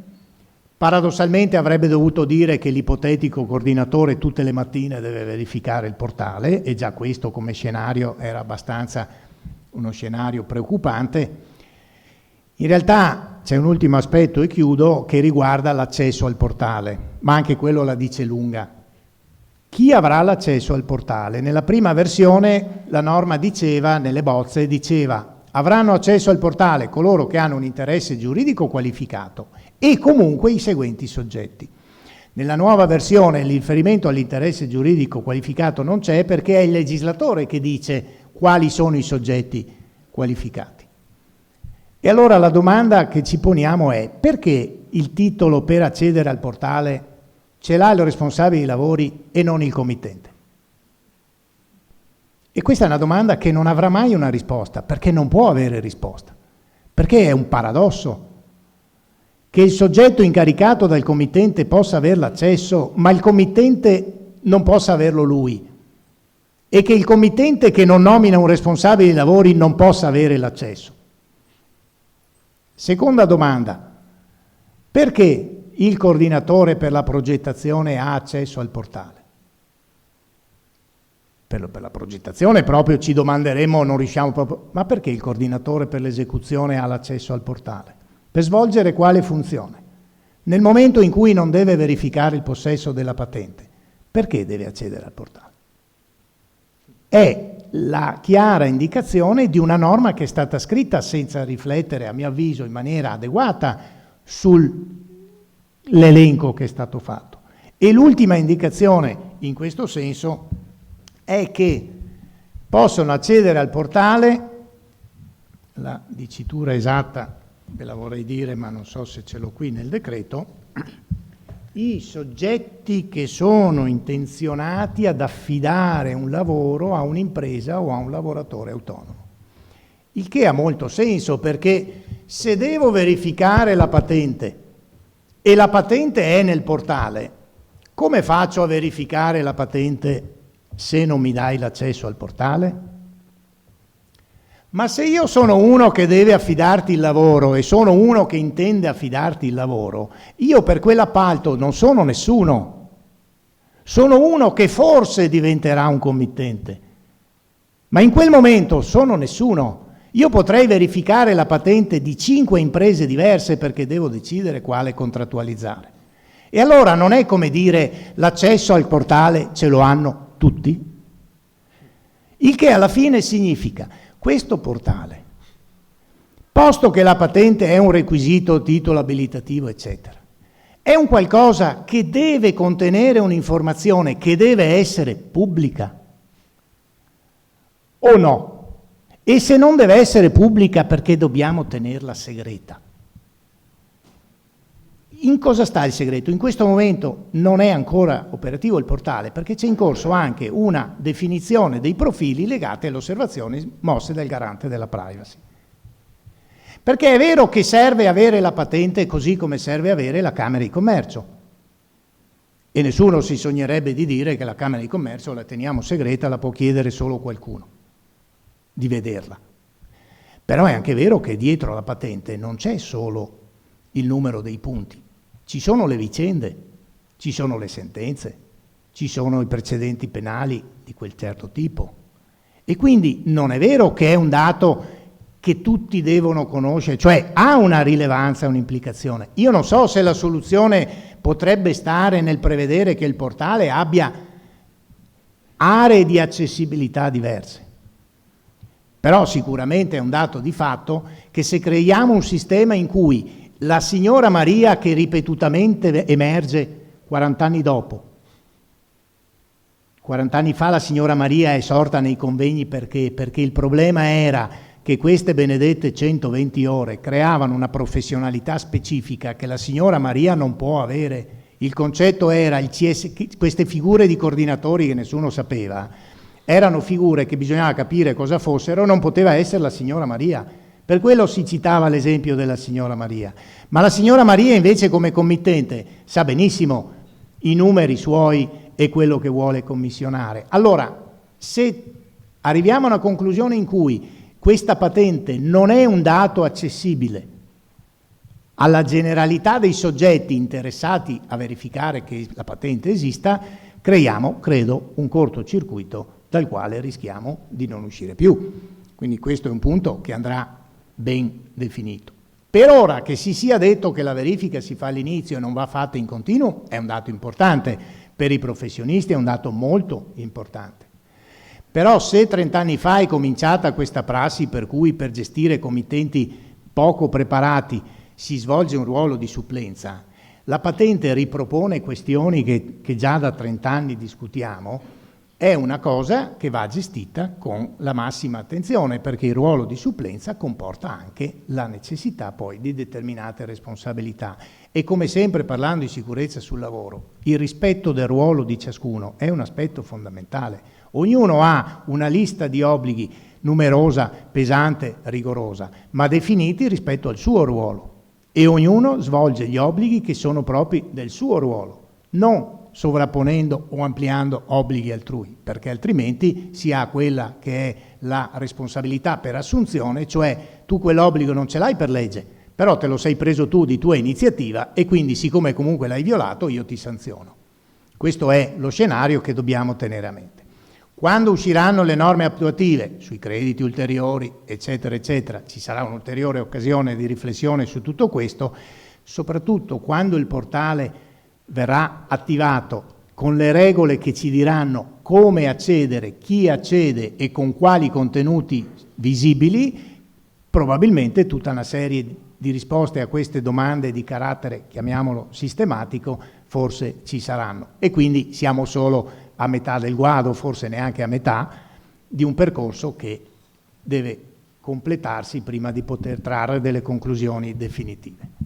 Scusatemi che siamo andati forse anche senza forse oltre l'orario, ma i temi credo richiedessero di essere trattati completamente. Grazie all'avvocato Scudiere, grazie all'architetto Girello. Se ci sono delle domande siamo qui pronti. C'è qualcuno che ha piacere di approfondire qualcosa? E allora appuntamento a giovedì prossimo per la conclusione di questo ciclo di conferenze. Ci sarà anche una tavola rotonda dove parleremo degli aspetti legati alla cura della città con degli ospiti importanti e sarà moderata dal giornalista del Gazzettino Michele Fullin. Grazie, buona serata a tutti.